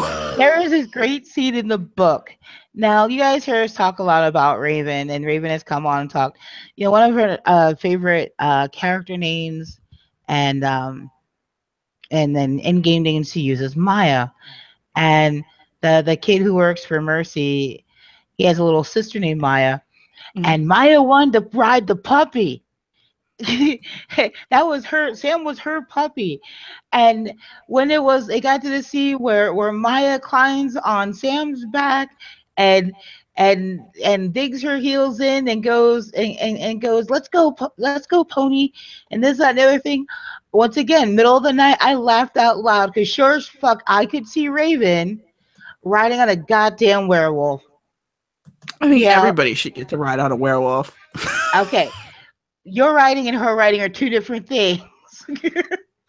Yeah, but no, I actually want to ride a werewolf, like just like saddle him up and it's like not like with the dick top on top, but hanging on the back of it in the middle of the night and just running through like full, I hate to say full Twilight, full Twilight, but I hated that fucking. Yeehaw, horsey, let's go.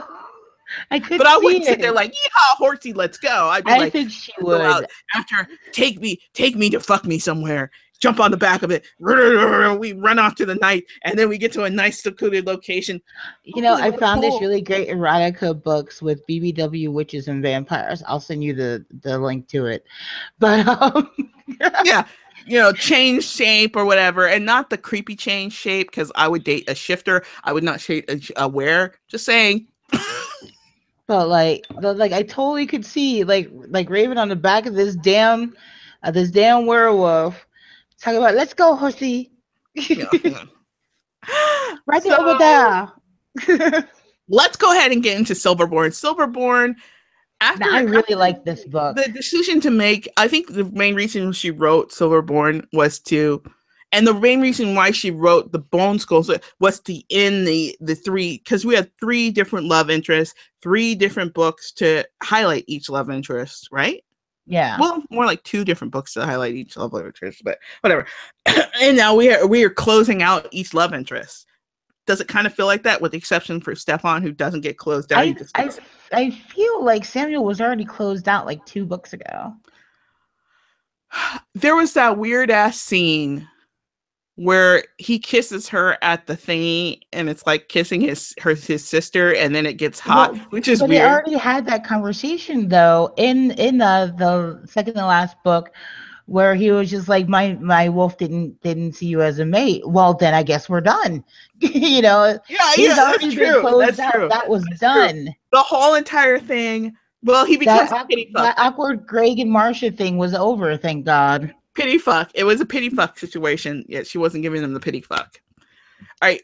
So Silverborn is the closing out of the whole Sam storyline, not as a character in the series, because he does pop up and Patricia Bridges wastes no character. There is no character who's ever wasted in a Patricia Briggs book. She constantly brings back the most asinine characters. I honestly think that she has like a list of a character list, and she writes out full character like sheets for them, like super long sheets. I think she hangs them up on the wall and throws darts at them. Okay, you and you. All right, you guys come in the next book. But okay, so this book is pretty great because you got the Fae going on. You have the wolves happening. The fallout of Gabriel's family finding out. You get to see more of what a werewolf deals with at a certain point in their life when they're a very old wolf, which is like you're encountering Samuel having a hard time being able to control his wolf. you also get the first look at how two-souled, because sometimes I love they the do. two-souled thing. Yeah, sometimes they do werewolves not as creatures of two souls, but as the demonic part of the human mind, sort of thing. Yeah. Or the demonic part of the Like, animal mind combined with the human ability to do mischief, whatever. But this is where we actually get a definitive answer that no, werewolves are two-souled, which we get backed up again in River Marked. yes. So werewolves are two-souled beings, which one soul cannot. Technically, you can have a werewolf who never shifts and he will survive. Correct? Yes. You can't have a wolf who never shifts into human. The wolf loses itself. It loses its anger and either goes mad or just sort of, if it can Just make it past the dies. main part, it just dies. So there is no wild werewolves. There's never going to be a completely wild werewolf who terrorizes everybody and just shifts people in this series the way they've described it. And you Even get to if the see also you get more of a insight to how old Samuel really is, and which also how leads to how possibly old the old Maroc old is. yeah. And you also Did get the to Maroc get shifted at the same time his son did? he was no, he was from Old even what I before then. got, he was well when they make reference to Beowulf and the Maroc, his ass is fucking ancient. So And then later they bring up the mother later on. mhm. His grandmother who captured him and harvested his werewolf powers, which there have been multiple werewolves that they've done this to. If you are reading the Omega and the Alpha, the Omega Alpha series or Alpha Omega series, I don't know. But I think that also involves Silverborn too. That also involves what? Silverborn. I think with the tie-in with Silverborn, how Samuel ended up being there. Well, Samuel is old, but we haven't established if he's super older than the Maroc or just old How could wolf he and then be the Maroc older is than the older. Maroc? He's the Maroc's son. But you know how you can have a 20-year-old man who's The changed Maroc, into. yeah, but I think it was okay. You have Charles, who was born a wolf, and isn't Charles the oldest? Isn't he older than Samuel? No. Charles is younger than Samuel. Charles was born in the New World. Samuel was born in the Old World with Maroc. He actually was I don't think captured they with the were. witch grandmother.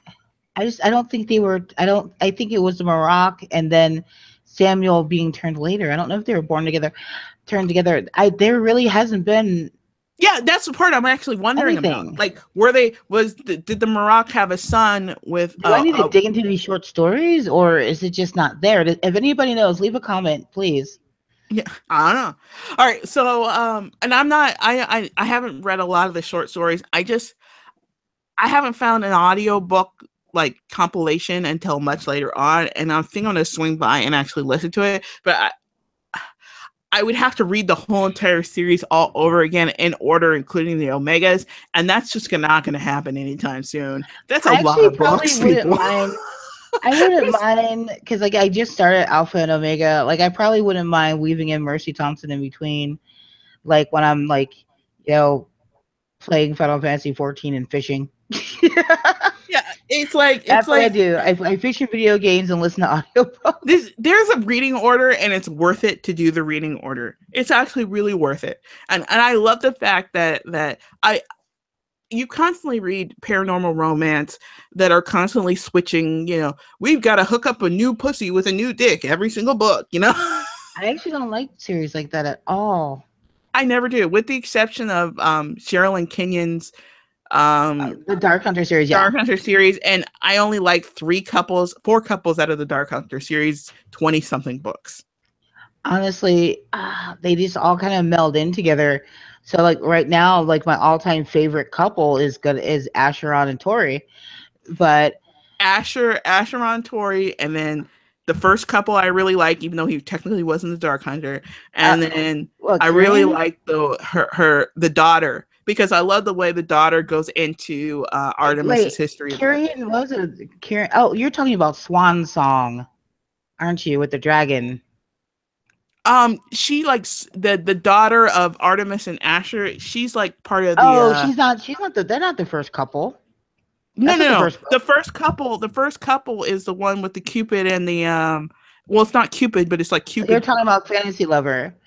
I Yeah. see. It's so hard for me to even see that as part of the series. It takes place in the world, but it's Yeah, not but it's necessarily not part technically of the part of the series, series. but it's beginning of the world, but they have it listed as number one for some reason, and she should really do something about that because it's Like, not yeah, number one, it's but kind of whatever. drives you nuts. I see the first couple as Kyrian and what's her face. Yeah. But I like that couple. I like their kids. I also like Ash. I see. I like Ash's daughter. I like. Yeah, Cat is cool. Cat and Set are cool, but I like what was it? Not Kyrian and his wife, but his wife's twin sister Tabitha. See, everyone can remember Tabitha, but can anyone remember Tabitha's twin sister's name? Huh? um, Tabitha and her husband. I get a kick out of I didn't know Tabitha. Tabitha had a twin sister. Yeah, that Kyrian's married to Tabitha's twin. Oh, I can't remember the book then. All right. So let me get back to this. Okay. We'll get, I don't know if we want to talk. Do we want to ever talk about Dark Hunter series? At some point, but that would call for a reread, and that's going to take some time, so y'all have I to really wait. don't want to reread it though. I just don't. I Well, don't there's because like there's so three many, new books I haven't even gotten to yet but there's so that many I need to couples I go just read. don't like. I really And just well, don't see, like. the thing is though, is that when there's a couple I don't like, because I'm already so in love with the world The itself, side chicks, yeah. I You're pay such a more side chick. attention to the backstory that are going on and the underlying theme than I do to the main couple. Because that one couple, what was it? He was like a demigod, and he ended up. Seth. No, it wasn't Set. Set's a god. He's not a demigod. This one is Oh, specifically a demigod. He grew up as a slave, and he's the half brother of Val. I don't remember. I didn't like all the books, even though I But listened to almost all the books until Asher, and then I read bits and pieces of. Zurich, or is it Zurich? Is that his name? He was I like don't just know. a really moody one that originally was like living in like not Africa, but in Alaska or some shit, like hating people and not wanting to be around them. His book I really didn't And care he could for. go. I remember that one. I actually like that one. And he married a goddess of justice, but Yeah, I remember that one. I I didn't actually really do care for remember that that one. I series, enjoyed but that one. there was back shit in it that was really cool. I really loved the when she's dove into the native books. And there's Mm. still more backstory because I'm also reading Chronicles of Nick, and you got as Nick appears, every time Nick appears, it kind of Oh, solves I like the another Bayou one it too. it I like the Bayou it one. solves another piece to the puzzle that goes along with the Chronicles of Nick books. So Do you remember the Bayou couple, the one with the alligator guy or Talon and whatever? Summer or Yeah, Sunshine, yeah. that was I her actually name. like that one. I like Talon. Well, I the whole Celtic thing, that's my shtick. So Yeah. it was really cool. And she's a great granddaughter of Morgan. Oh. All right, so let's get back to Silverborn. So Silverborn is Okay. the conclusion of the Sam storyline in the sense of he finally finds his love interest. Spoiler alert, as we said. Yeah. Spoiler, this is just one big dick of a spoiler. So what I really enjoy about this is that It shows the interaction between the werewolves and the Fae and how long back they have interacted. how much backstory there really is. Because even remember when what's his name's the other Sunshine in this book, how Z was like fighting against the father, but it was kind of like a weird honorable, I kind of hate you, but I'm kind of bored sort of fighting. Yeah, it was like they were like each other's most honored rival. Yeah, yeah. Because Z, and I love the fact that Z isn't technically a good guy, but he's not technically all that bad too. Yeah, that's the thing. Like the most lore wise, the most powerful of the Fae always stood in the gray. Yeah, Z is on Z side. Let's just put it like that. Exactly. Z is on Z The side. ones that you should always fear, the ones you cannot predict. Yeah. Remember that. Yeah. And we also have the whole Samuel not wanting to, trying to kill himself multiple times in the book, Yes. and sort of just giving up. He doesn't want his father to kill him, which is in a sense noble in a And sense. Mercy is saving it. Well, and Mercy is also trying to save him. So she pretty much Sam's wolf takes over. And Yeah. and now it's adventures of Mercy and Sam, not Mercy and Samuel. Honestly, I love Mercy and Sam. I I do too. I enjoyed the hell out of the A fact that girl and her dog. No, Sam as a wolf is more enjoyable as Sam, because because Samuel he's no hates himself too nonsense. much. Yeah, but And you he's know, so doubting of himself. He hates himself. It's just like the I get so self-loathing bored is with just this so thick. self-loathing, long-lived. Like, come the fuck on. Like, I am so glad that he got laid because he's so much better to deal with now. And he has his little glass, his little glass girl to look after. Because I think that's what he wants. He wants a little princess to look after. Yes, he needs someone to take care of, and he It, realized that never really was Mercy, but Mercy yeah, is his little sister. and it's also telling how he fell in love with somebody he nursed back to health. Yes. Somebody who could guard and protect and whatnot. And I would say that unfortunately the plot line is a little too close to the plot line that comes later on in Night Broken or whatever, with the Fae who gets injured and the Yes. vampire that actually nurse, and she's like, I just want to have sex with him. Why would I just have sex with me? Well, And they're matching pajamas and shit. it's like, I know the look of a thirsty man when I say it. Yeah, me too.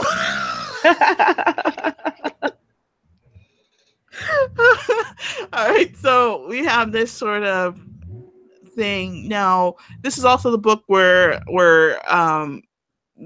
as you said before, the dog, they ride on top of the dog, as we said, we started talking about it again, and we ride on top of the werewolf. But it's also interesting how much control Sam actually has as a wolf.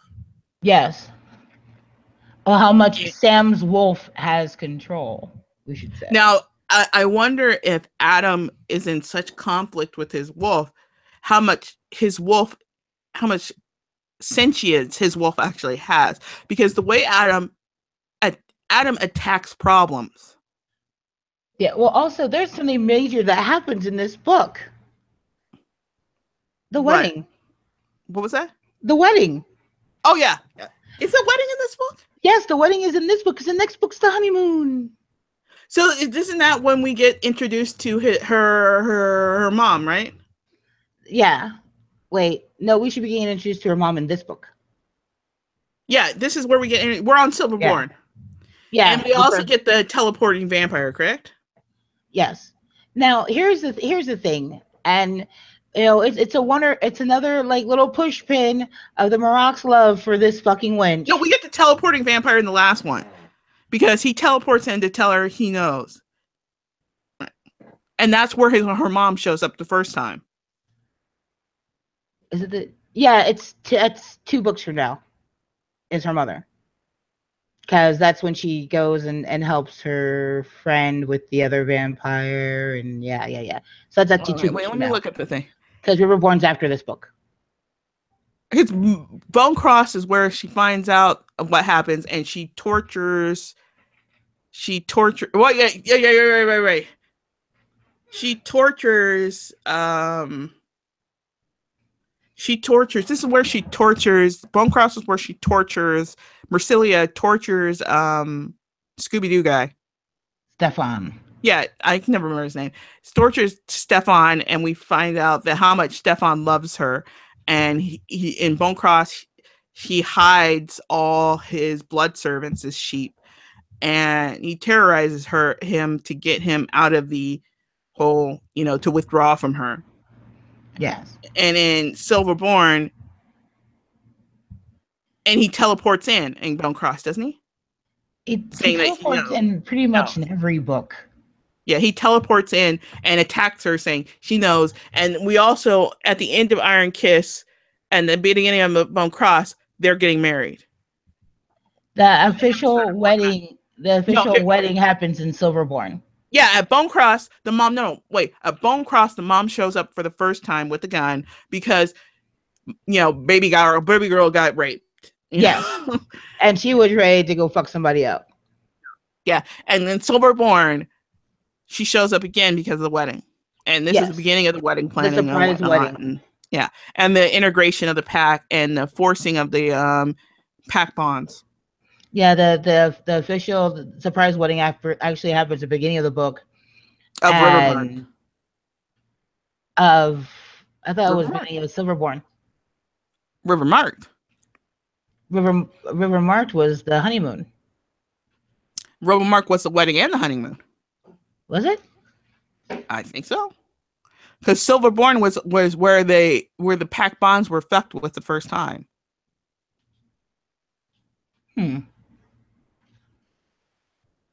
Silverborn was when the fights were happening with the dominance thing, and then you had the book, and then she had to look for Finn, and because she went on a date with this was because it's that the pack bonds were messed up at first because she went on a date with and they were in the car, and what's his name says goodbye to her, remember?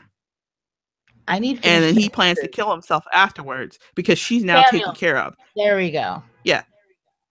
And I so thought the Samuel thing happened at the beginning of Silverborn. Yes. And because of that, he feels like his pack is now taken care of, and he can go now because he's been forgiven for what he did to her, whatever, and what have you. Okay. As I said before, I read these books so fast that the story melds into one after another for me. No, it's okay. But also, there's no great arcs in the series. There is no arc point. You can't follow an arc and say this is the conclusion of an arc. This is the beginning. It's also the way she did it is like it's one on top of the other, on top of the other, on top of the other. We have like things moving throughout interlaced. It's actually really tightly woven. So like pretty much, she's had this book this whole time for several books now that she's been reading about the Fae and everything, and it turns out that the book is more than it actually is. And we also have her constant companion, the walking stick. Yeah. All right. Now, I think what we already talked about what we liked about this Silverborn series. Yeah. I'm just glad that we have Sam scared away and he doesn't hate himself, so I can stop hating him. Yeah, I wish that would stop too. I just can't take that amount of self-loathing in anything I read. Not to that level. Now, I think that Silverborn was actually the conclusion of like if Patricia Briggs thought she could get 3 books to the publisher, I think that at the end of Silverborn was where her original plan ended. Correct? That's like the first technical arc. If she was to arc her series, like I could agree with that. When she planned out the series, she never thought she was going to get it big enough that she would get paid all the way to Rivermark. So Rivermark, I would say, is when she realized that, oh my God, I talk about European fucking shit all the time, but we really know nothing about Mercy, and we don't. No, we don't. We really don't. And this is the beginning of... Oh, and also Bone Cross is also technically the beginning of the whole Native American stuff too, because she goes and kills somebody for Mercilia, pretty much. Kills like this creepy ass dude who makes zombies. But yeah, it was okay. So, and we also find out that there's other creatures out there like her, and they still might be alive in Bone Cross, which we didn't talk about. But it's also the beginning of really the beginning of the coyote archetypal creature of Native American lore. Correct? He's not a creature. Okay, what? Go ahead and describe it the way you want to describe it, because I won't describe it right. Let's be honest. Coyote is a, we don't even necessarily want to call him a deity, but he is one of the big dudes in Native American culture. There are several different tribes that acknowledge Coyote in his stories, and several different variants of his story. And like there's even authors like what is his name, the Iron Druid dude. Mm-hmm. Who when they talk about Coyote, they talk about the different aspects of Coyote, because And that something shaman series, what's it called? it's the Iron Druid No, there's a has shaman series. There's another. oh, are you talking about the 20-sided sorceress series? No, there's another person of color series, which she actually just looks like a white lady on the covers, but Because the 20-sided sorceress series, she's native. She's shaman crow. something or other. It's shaman. Let me go ahead and look at my books. Shaman.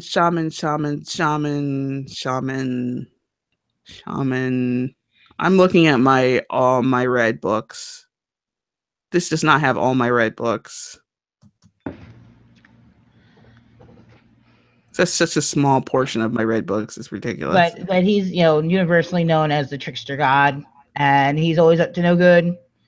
And he follows, and where Coyote goes, chaos follows, and which is pretty much Mercy's deal. She also finds out pretty early on in this book that Coyote is her dad, not her dad.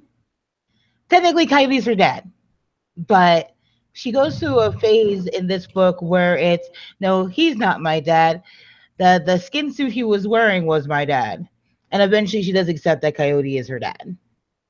But she gets all, you also see bits and pieces of her mother in that statement, because I'll have to go kill him. I'll have to figure out a way to kill him. Yeah. Like, he's not my dad. He's not my dad, because that means he abandoned my mom and I'd have to go kill him. Yeah. But so this is like you see Wolf, you see Coyote, you see Thunderbird. Fox, you see Thunderbird. Thunderbird is fucking awesome. He drives everybody nuts, but he's fucking awesome. I wish you had explored the Thunderbird, like, because I want to see like the Thunderbird having another child on and I think that would be a really good YA. Yeah. Like, because I enjoyed the hell out of that Thunderbird character. I hope to see another dove into the native books again in the future. I really do. I want to execute it better though. I want to see better execution. That is terrible to say, but way of saying, Patricia girl, do your research. I think, hell, hire me, I'll do your research. The problem isn't research for her. The problem is belief. And she believes in the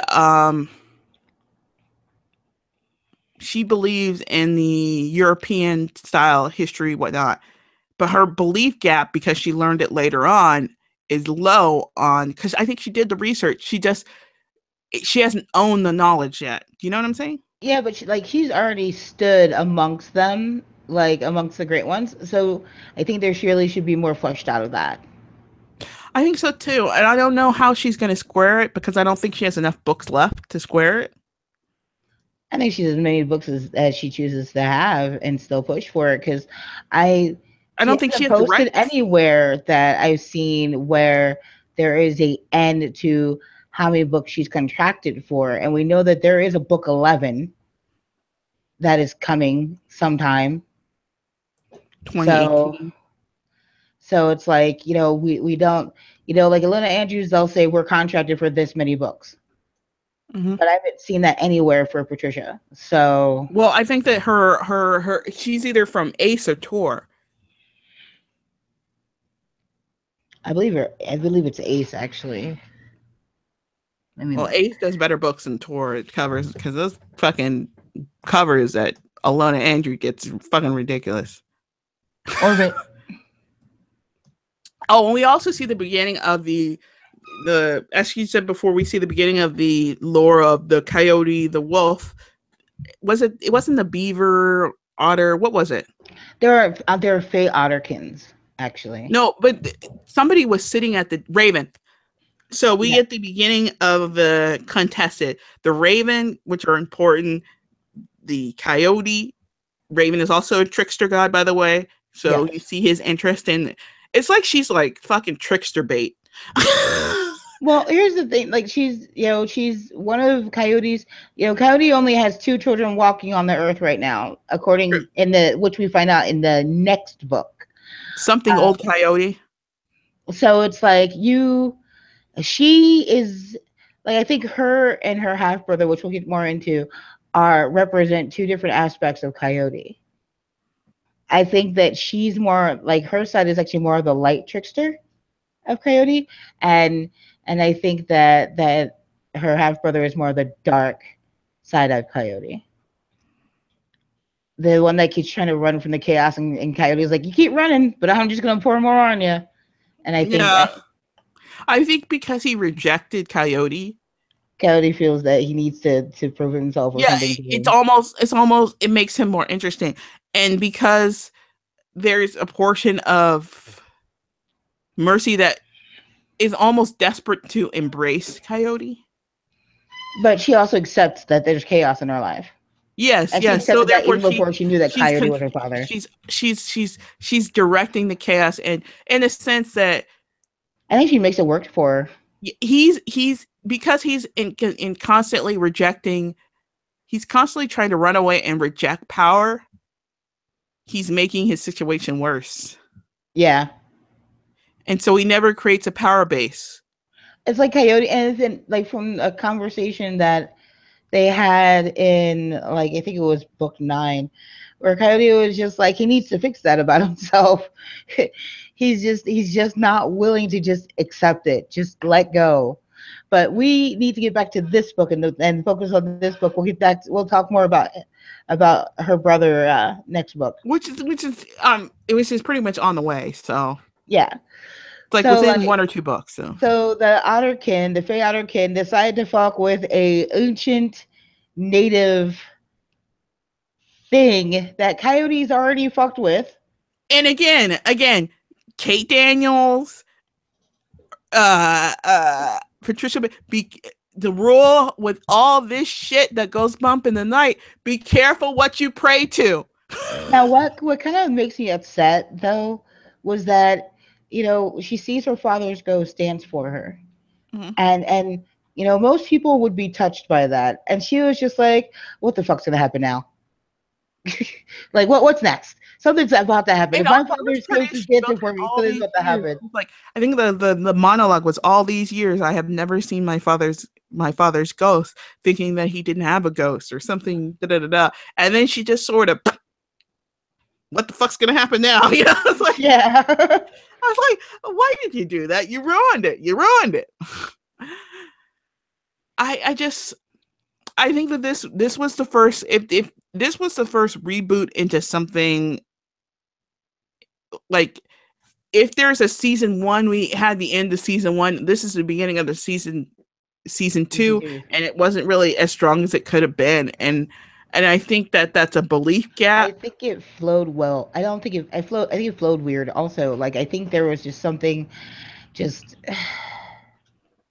we had an introduction of we had something that she doesn't normally do, an introduction to a massive amount of characters. She almost never introduces this many characters in any book that she's now done. We do have to point out, though this is the book, in the beginning of the book, when the surprise wedding happens, this is when we see that Mercy has 2 dads. she has Z, and she has Bran, and she has a real dad who actually really likes her. Yeah, but we don't see him until later, and it's like when Brandon was walking and down the aisle, she has 4 dads, and she has her stepdad who really likes her. Everybody likes you. Can I finish my sentence? Take a pill. Okay.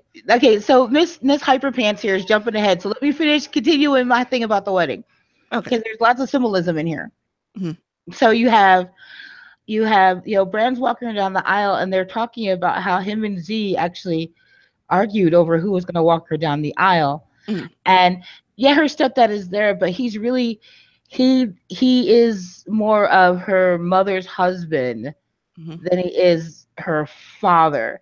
Occasionally she makes comments about things that he taught her here and there, Mhm. but I don't think he taught her as much as Z and Bran has taught her, and has raised her as much as Z and Bran has raised her. Mhm. Because from the time that she went to her mother's house until she left for college was only just a few years. Where And she Bran has never had her really since she was embraced. 3 months old until 16, and Z had her from when she graduated college until now. Yeah, and she never really embraced. She She never never embraced really her human embraced her real family. family, and So even her mother knew that. so it's like, Mercy has two dads, and as you go on in the book you realize that Mercy has three dads. And it's kind of you, and you got and each dad represents a faction, because now you Yeah, have the but you know what natives. I'd say? Thank God that fucking coyote didn't get her when she was young, when he For came and real. strolled up on her. Thank God for Charles. But also, though, think about it this way: not only does she have three dads, she has three really powerful fucking dads. Yeah. You got Brad, you got you got Z, and you got Coyote. So you got a god, a kind of god, and possibly Beowulf. Mhm. Like you, there's pretty much, she's bulletproof. Yeah, she may almost die a few times, but like if she was to actually leave this earth, it would burn. I think those three beings would make sure the earth would burn. If it can find, if they can find the person who did it, that's for sure. I accidentally got to the Edge series. Those covers were terrible. Yes, Somebody they were. hates Iona Andrews. I'm sorry for that side. I do. Someone, and it's funny. Like, even in her blog, she calls it the curse of the terrible covers, and I think there's someone that has it out for him. Somebody hates her. Just somebody hates her at that company. Just somebody hates her. It's like, can they not hire? Like, I can go to what's that thing called? Um, the devil place where they do the illustrations. Tons of. I can go find you a cover artist from there. DeviantArt. Yeah, Demon. I can go find you a freaking cover artist from there, and we could solve this issue. Okay, we could solve this issue right now. And they're not even that expensive. We can solve this. It's a solvable problem. All right. So we're into Frostburn, which Frostburn kicks off this whole. Oh wait, the walking stick is given to Coyote in this book too. So And that opens up another can of shit. also the walking stick is imbued with the death of an older creation. So now it's also batshit. The stick has gone cray now. It, Now it it's it's worked. it's not just gone crazy, because what it did was it was never something of evil or aggression. It protected her, but it wasn't evil about it. What it did was it killed that otter, and it felt good about it. You know what I'm saying? Yeah. That's like a danger. And even the otterkin were like, "Oh my god, what have you done? You created a monster, even though you were the ones who prayed to monsters and brought monsters to life. Hello." I mean, honestly, it was a world-ending. They like eventually what Coyote was saying in Riverborn, and what they were saying was eventually the world would be unmade, because they would eat Coyote. She would eat, you know, Raven. She would eat all of them, and eventually they wouldn't be able to kill her and come back. Yeah. And that's the end of the world. So it almost reminds me of that archetypal creature from both Egyptian lore, which is very similar, which is the snake eating the snake, and Ouroboros. yeah, and then Odinistic lore, the Nordic lore stuff. The whole, because that Yeah. again, the world-ending snake shit too. Ragnarok. So it's funny how those three world-ending snake shit. world of these snake shit. You know, with all the lore crap that I do know, like I'm thinking that the perfect job for me would probably be like a researcher or assistant for like a urban fantasy or a epic fantasy author, because I really do have way too much shit in my little head. No history degree, but you can put to work the other shit. Go get one? Because you know I already got 5. I can go get a 6th. Oh, please. If I could go up on it's too bad that you can't, you know, they don't have that fucking do they still have that Phoenix shit? I'm more than halfway to an MBA. But yeah, if the MBA isn't good enough, I totally could get like, you know, a degree in history. All right. So Frostburn. So Frostburn was the whole Bloody Hands Fae from Bone Cross, because in Bone Cross, it was uncovered a plot to overthrow Marsilia using bits and pieces of her own seed, because she's a lazy ass bitch who hasn't been taking care of her kingdom because she's a half price fucking vampire queen. Well, Frostburn is the conclusion of that storyline. Well, this is the Men in Black. This is like the Men in Black's Men in Black and shit with Marsilia. True. Is so how deep, yeah. It shows you. It also shows you how deep both the Fae world and the vampire world is in the actual United States government. Who's running who, bitch? Also, I feel if this book here, the specific book, does not kick feels into you, then you're not committed enough to the pack. Because for me, this book kicked up some serious feels. And so with this book, you have Adam and the pack are pretty much out of commission. They've been kidnapped. Motherfucker shot Peter, which made me, I actually raged at the book. Yeah, we didn't talk about Peter. This is how scarred we are. We purposely did not talk about Peter, even though he had 2 amazing scenes. Yes, he did. We're gonna take down a demon with a sword. God damn it! Yeah, exactly. And it's like he had all these amazing scenes, but we're such fucking cowards, and we like Peter. We didn't talk about it. Did you kind of shy away from Peter after we said Peter? You're so mean, Peter. It still hurts. It still hurts. And we also get the beginning of the we get a bigger exploration. I should say not beginning, an exploration of her powers, because she really hasn't been using her powers at all. And Mercy, like how Mercy didn't end up drunk at the end of this book, I don't know, because I sure as fuck would have tried. Because you got this motherfucker wanting the walking stick back, the son of Lou. You got the werewolves are fucking kidnapped. She has to try to get Jesse and Gabrielle to somewhere safe. You got the fucking garage has been destroyed. You got Gabrielle's mother, who's a tough woman, and I like her a lot, but she honestly annoys me. She annoys me because it's like she never, as much as Mercy has done for her, the fact that she didn't trust Mercy was bullshit. As much as Mercy and Z and all of them have done for her, she threw them all away so fast and without even talking about it. And I don't like the way she treats Tony, because I know she jonesing for Tony. Also, you get to see Kyle kicking the thug mode. He was Fabulous Diva mode up until now. Now he's Fabulous Diva Thug. True. Because when he opens up that safe and pulls out the guns, clack clack, he was ready to ball. I would like to say, like, Borne, which is the gay werewolf, and Kyle is actually one of my favorites. It's one of my. If they ever had like their own little series, you know what? That would probably be one of the only ones I actually would make a purpose to go out and read with the Man for Man. Like I really like, because they're such a great couple, and I think they were written so well. Is this also when the new submissive shows up? No, it shows up after this. It shows up after. So it's like you got like Mercy had a busy fucking couple days. Yes, This is she actually did. a really like it's not my favorite book, but as a book itself, it's actually really laid out well. She went through a lot of shit. She ended up getting the stick back for the dude, and then the stick comes the fuck back.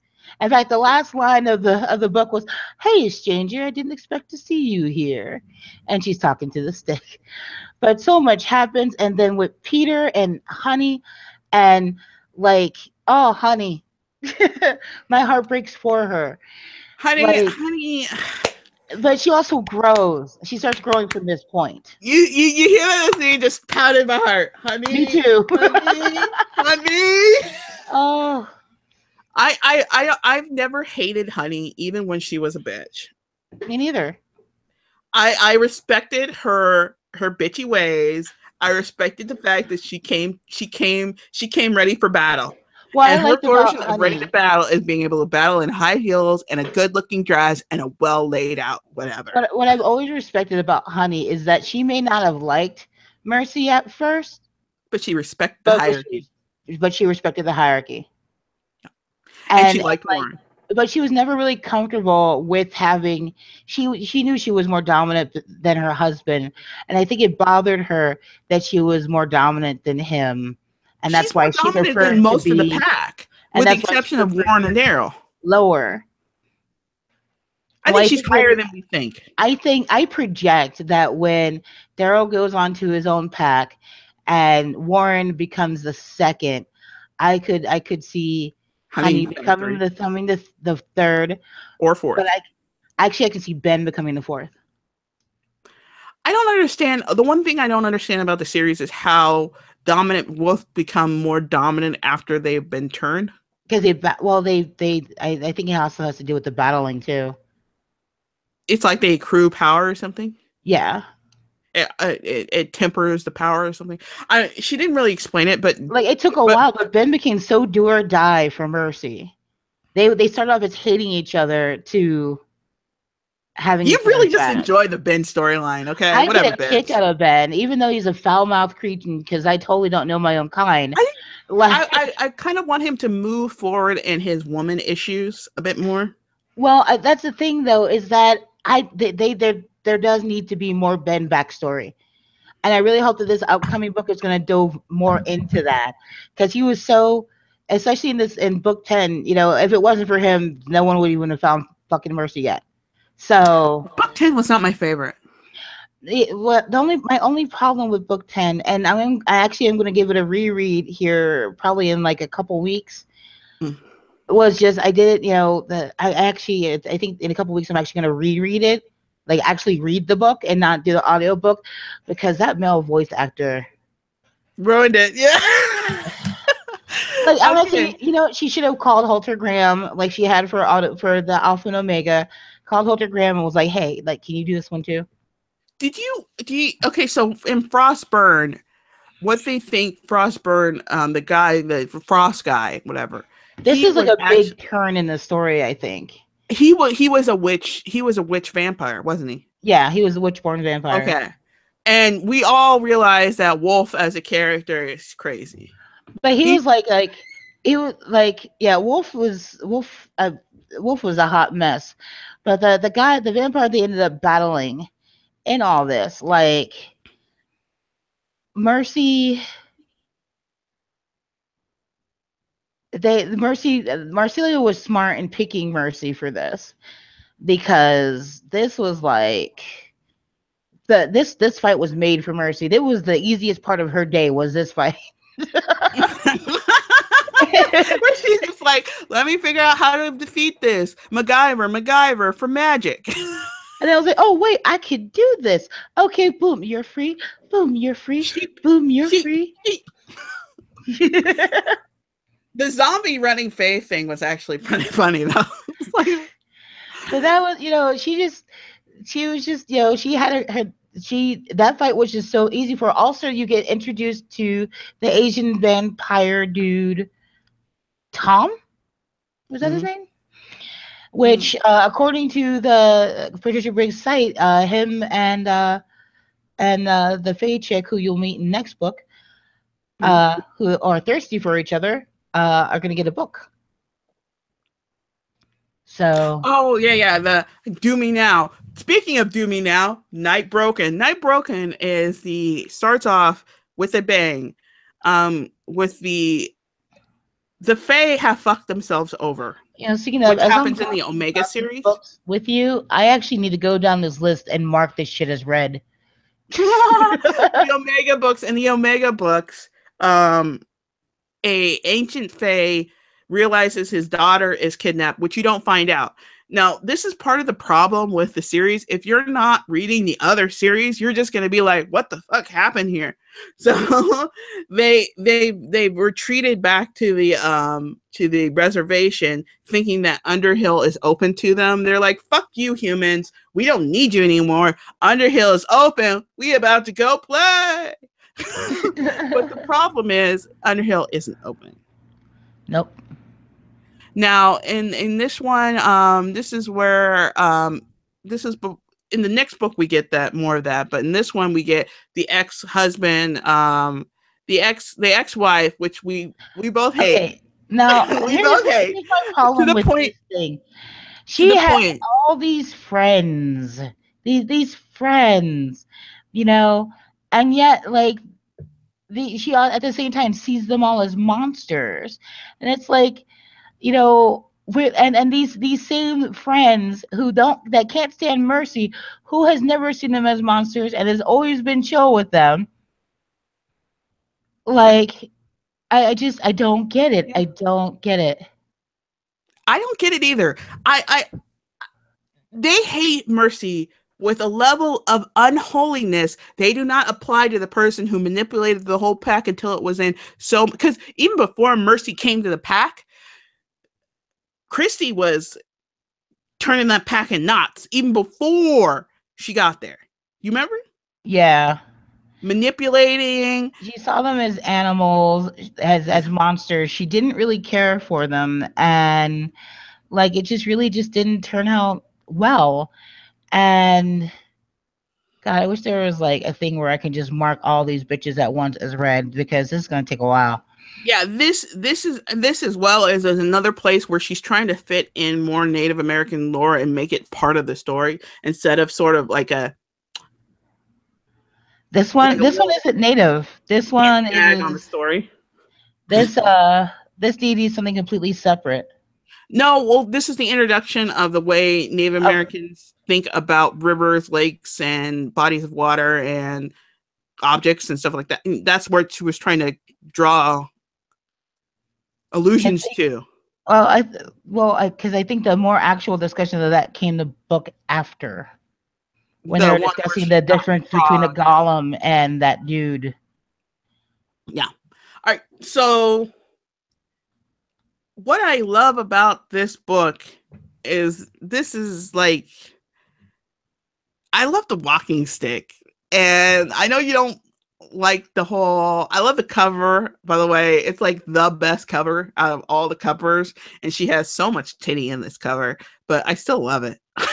I don't have a problem with the walking stick. I just don't feel that it was a situation that was resolved. Now, mind you, I didn't read the short stories, so there might be some more in there. I didn't read all the short stories either, so I can't tell you that. But I do really enjoy the whole walking stick lore, the fact that we have the Tessasana. I wish she gets. I hope that they build her another walking stick, but maybe not like that walking stick, because I feel like she needs an object to. I think the walking stick saved her when she wasn't aware of her power, and I think that now that she's more aware of her power, she doesn't really need the walking stick.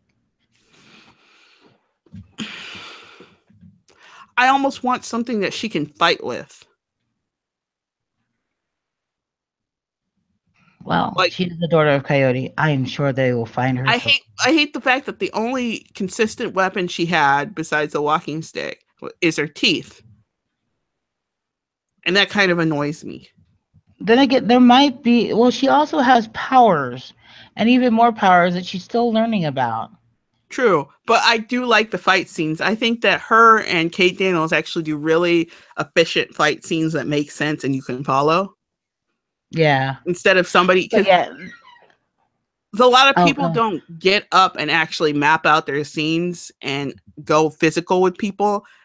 And I think that whatever, Little Miss must be in karate or something because she's mapping out her scenes, which I enjoy. Oh, well, wait, no, I have to unmark that one. Now, Christy comes back to the pack. She comes trailing. There something about Christy that attracts supernatural creatures?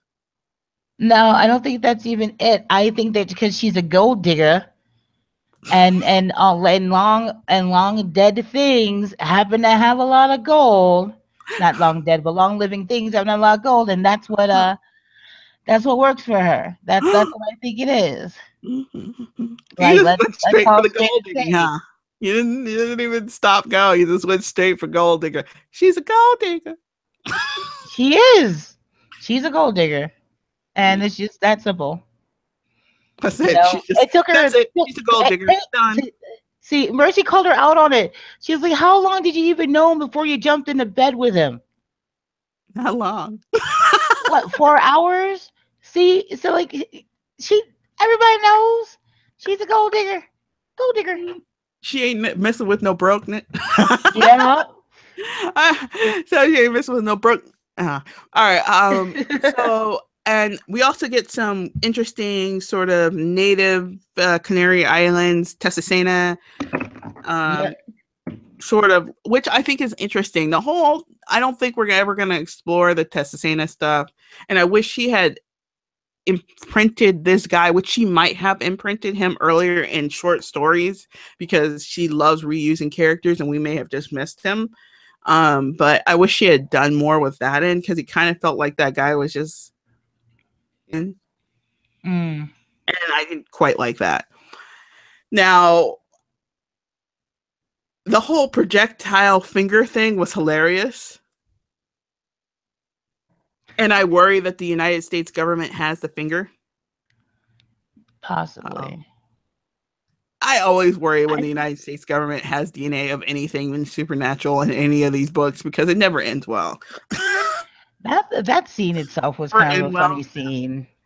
They don't ever create a new vaccine to help humans. It's never that one.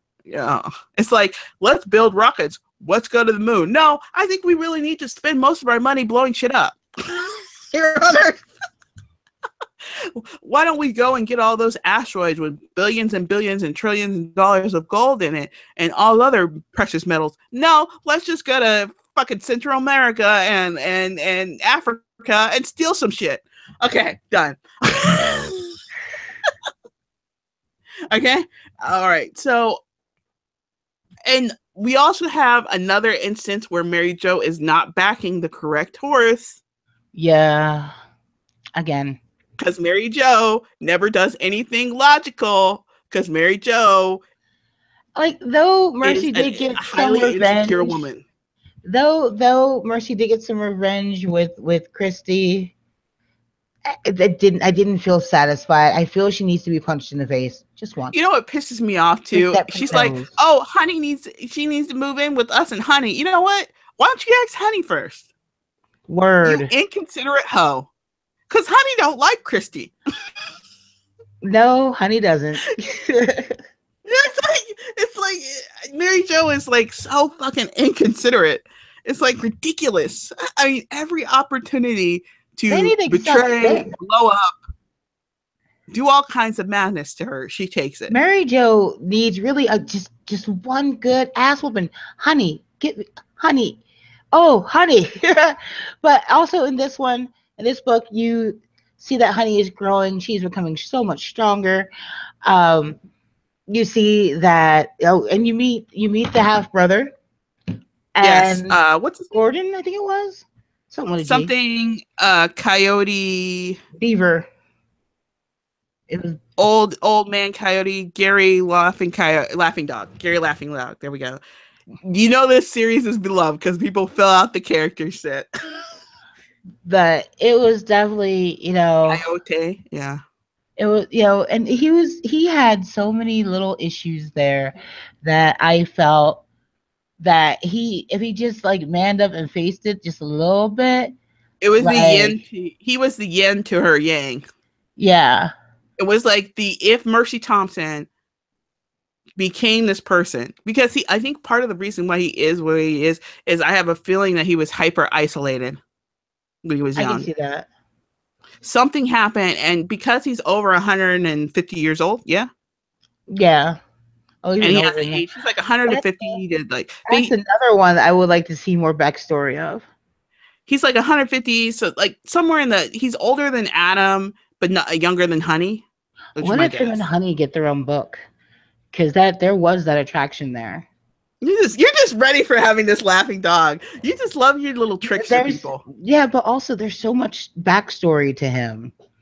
And since we obviously know that this next arc is going to be Mercy cleaning up a lot of his unfinished business, well, it will test the mate theory.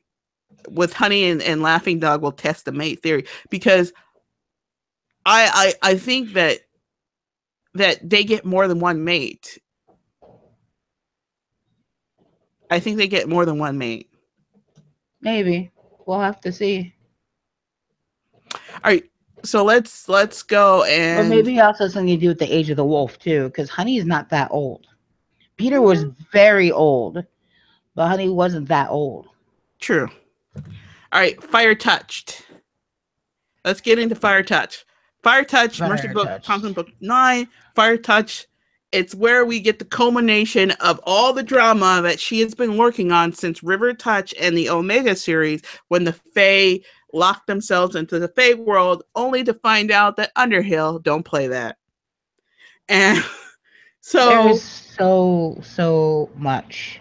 Yeah, and also I love that exploration of the Underhill having semi-sentience to the point of sentiency over time, which again goes into their lore of older things get, no matter what they are, the more they become aware. Also, I hate to be a child. No, you don't. In her world, because she scares the shit out of me. Now, the whole thing with the Fire Touch is we have this ogre that gets released into, at the beginning of the book, we have this ogre that gets released into the public. Now, the Fae use that as a scheme to get the humans scared so that they'll finally make a deal and they can get the hell out of the doorway before Underhill, kind of like the holding, like the purgatory before Underhill, because Underhill fucking hates them and people are slipping into Underhill and Underhill is killing them because Underhill is pissed off because they were killing off her little Underhill half-human Fae baby child things. They're not really Fae, they're humans that have been modified, but Underhill's not happy. Underhill is just unhappy child. She is really fucking unhappy. And I kind of wonder if Underhill can fall in love, because we get the introduction of a new character, which is going to be kind of like, even though he's old as fuck, it's going to be like Mercy's son. I kind of get like he's a teenage son in a way, even though he's not a teenager. He's like 10 or 12 in appearance, but he's actually like several hundreds of years old. Thousands of years old, because what his dialect that he's speaking is hella old. His stories are hella old that he's picking. Yeah. They're like not Beowulf old, but old. Like, number one, it's before the Fae left. It's more than 200 to 300 years, because it's before the Fae left the Old Land. So he's already over 300 years old. Yes. So, and on top of that, he's talking about barmaids and, the stuff he's talking about is really old. I would say he's at least, I would say he's maybe around the same age as Bran, if not a little younger. I wouldn't be surprised. I would not be surprised. I would not be surprised at all. We also get the introduction of the one-legged dude, don't we, in this one? One-legged axe guy?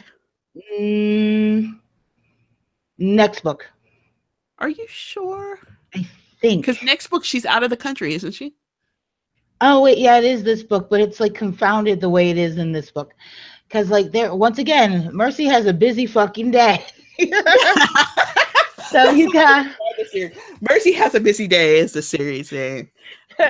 So like, you got the ogre and everything. You got Aiden, who, burns down shit in his sleep. You have the Fae that are being called by Underhill to go get her beloved. The The Fae wolf are they gonna, found in the Omega series. yeah. And you got Zach who appears, the new submissive. Yeah. You got Honey growing in ranks. And yeah, I'm sorry, we're gonna talk about Honey a lot because I love her. Yeah. And she's beauty, fire, and grace, and I think she should have her own series. I really do. Well, honey, I think Please it's turn on going the to air be conditioning. I the think I'm gonna mobile die. enforcer. So that's the way you may get this laughing dog thing going, because it sounds like that's what Honey is becoming, like the mobile enforcer. Because you know what they said, you can't send Bran to fight Charles's battles. No. So that means they need a mobile enforcer, and it can't be Warren because Warren can't go into other areas, and Daryl might be leaving, and also he's too rigid to do any of that shit. He's too rigid in his thinking. So it has to be Honey who's mobile, which is against Pack what the Pack wants. The Pack doesn't want their ladies on the move, because they're assholes. I don't like see, and that's the thing. I think you're right. That's the only way that they could make that happen is have her as the mobile enforcer, But which I think kind of it's going to be sucks. like short stories. I don't think she's actually going to get a book. I see it short stories.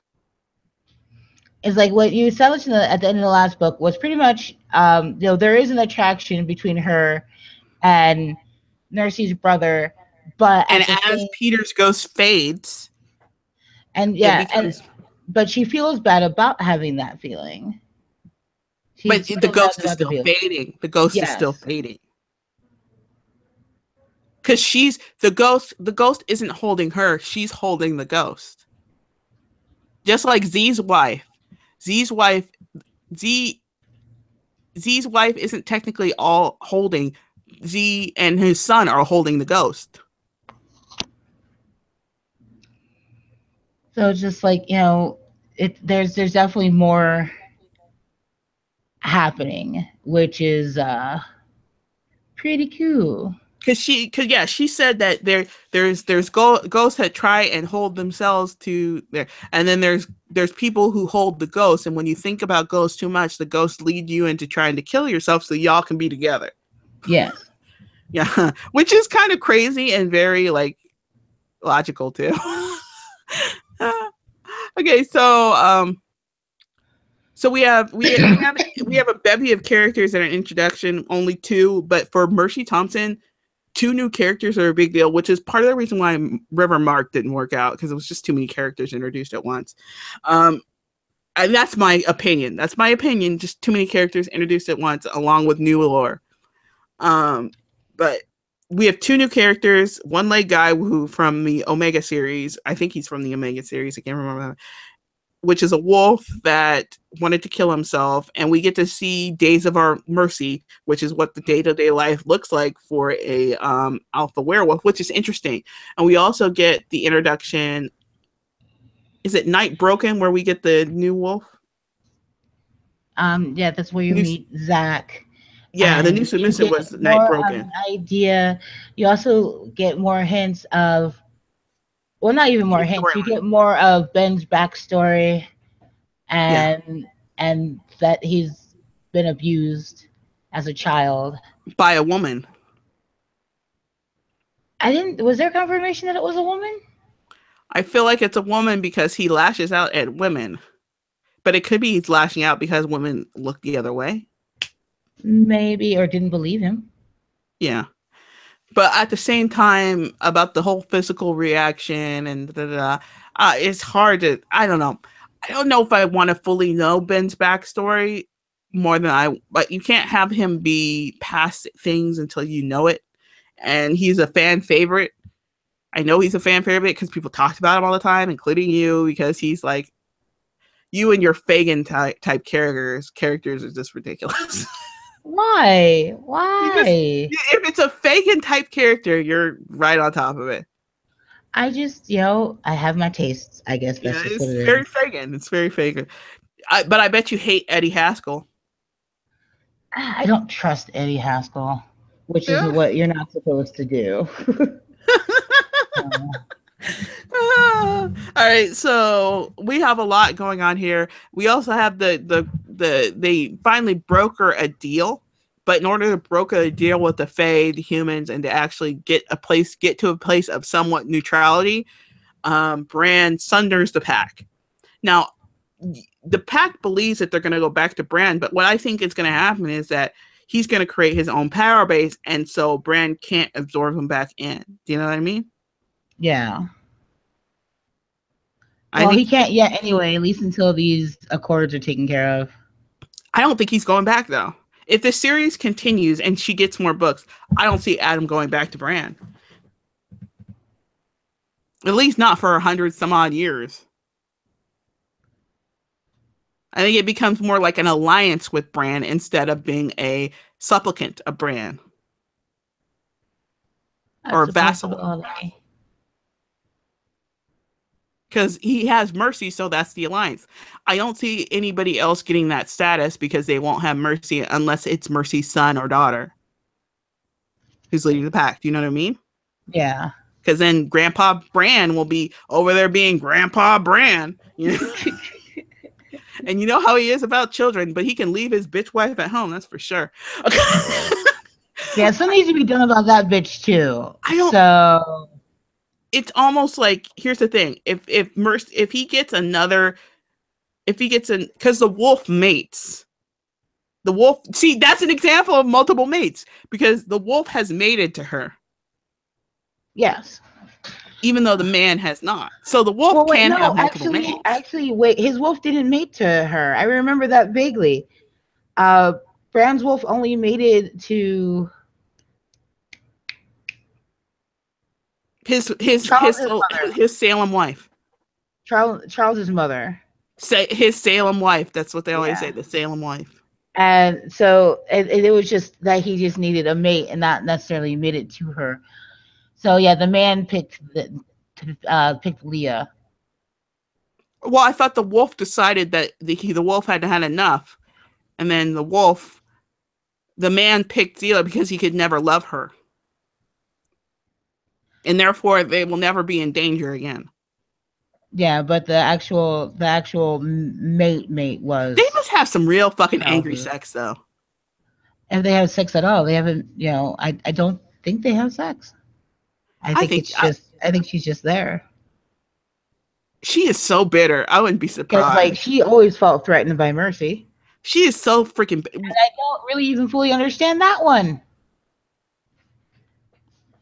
But maybe she's threatened by all females that she can't control, because if you read the Omega series and the Cry series and the Cry Wolf one, which is the second one after the novella, she tries to roll up on that little girl, that little Omega girl, and she gets mad because she's not following orders and shit.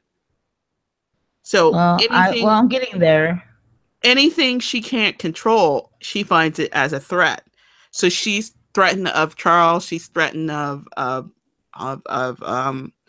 Samuel. She's threatened of Mercy, because all three of them too, because they're not, she doesn't, no matter how much alphaness she pulls from her husband, she can't, only Bran can bring those two to heal. There's no way she can channel enough alphaness, you know what I mean? Yeah. And Mercy, because Mercy, all that alphaness doesn't necessarily work on Mercy unless she trusts the person. So trust is a factor for magic to actually work on her. I have this really weird hang up on my Goodreads that I try my very best to be precise of when I started and finished a book, which is actually hard, especially if I'm doing a binge read.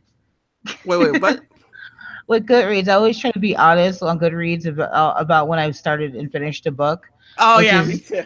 Which is really hard when you binge read. So, like, the most I can do is just be like, I read it in July and I finished it in July. Is that good enough? All right, now we're in the last book. We've come to the end. Finally, after 2 hours of talking about books and having an orgy on Mercy Thompson, we have come to the end of our journey, which is Silence Falling, which is the one I actually like the least. It's my only 3-star rating for a Mercy Thompson book. Wow. That includes River Marked. My only problem with it was the male voice actor, and like after that, like it really was just I don't know. I really I it was definitely it felt like it dragged in some parts. And I can understand that she wanted to try something different between switching between Mercy and Adam and Well, all didn't that. she? I can remember she used another voice actor for River Mark, didn't she? No, it But wasn't it wasn't Adam had his own thing though in River Mark, right? I don't remember that. It's possible, and I glazed over it because I'm so used to it being first person, not first person, that I don't know it's what actually person she's difficult writing for me to read it and pay attention like that way. I am so trying to get these books off because I want to actually make my.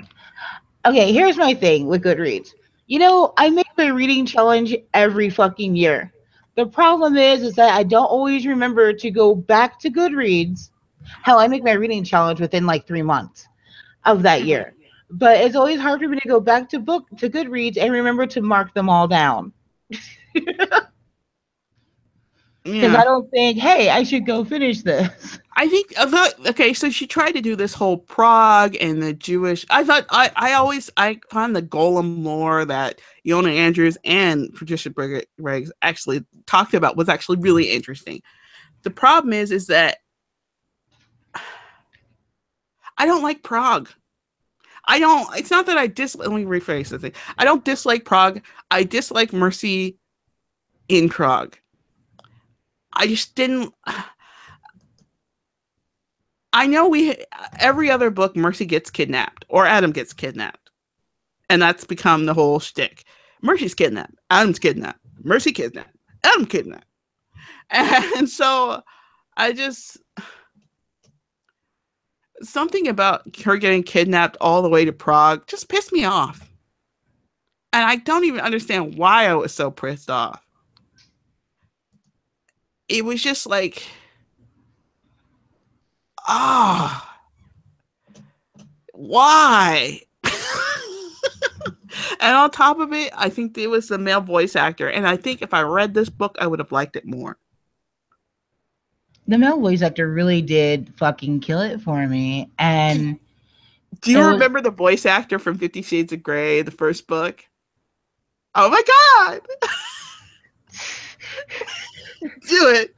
I Do want the to thing show you you want to do. You know you want to do it. I want to show you my playroom. What? Is he gonna show me his Xbox? That was just so It's a funny terrible. line, but the problem is she sounds like 12 years old. It's a good line, though. It's just that whole thing. I felt so wrong, like reading. The Sorry, worst part I got is that for a second because it seems I missed the book.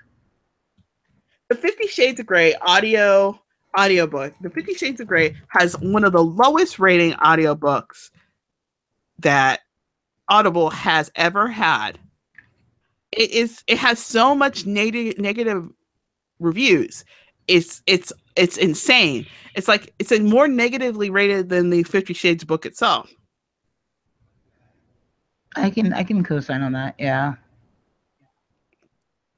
And the 50 Shades book is only like a 3-star book on Amazon. It's like a 4-star book on Amazon and like a 3.5-star book on like Goodreads. Which, I mean, the problem is that it's such a niche. Unfortunately, it's a niche sort of read that got blown up into a real big book series. Yeah. And it's technically a niche sort of, it's a niche content. I mean, it's so niche that they actually had a fetish scene, 2 fetish scenes, the whole nasty period one, and the what's that other fetish scene they had in there? They had that weird ass fetish scene. I can't remember the other fetish, but that's an actual fetish. Actually, that's a fetish. So I don't know. I just ugh.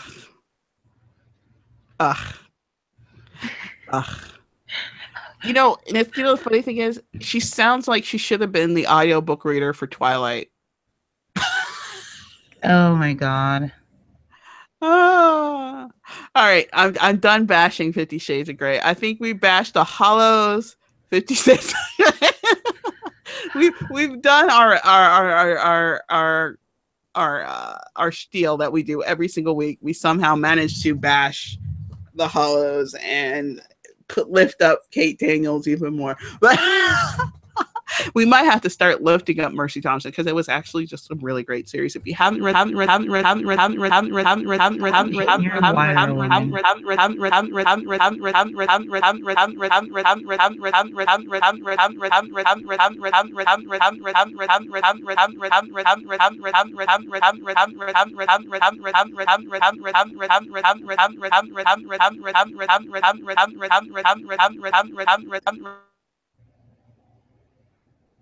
Are you better now?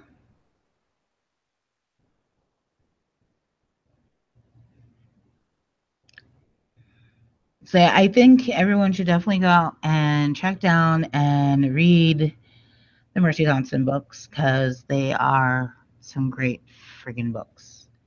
And that there's definitely more to come, hopefully, in the future. Yep.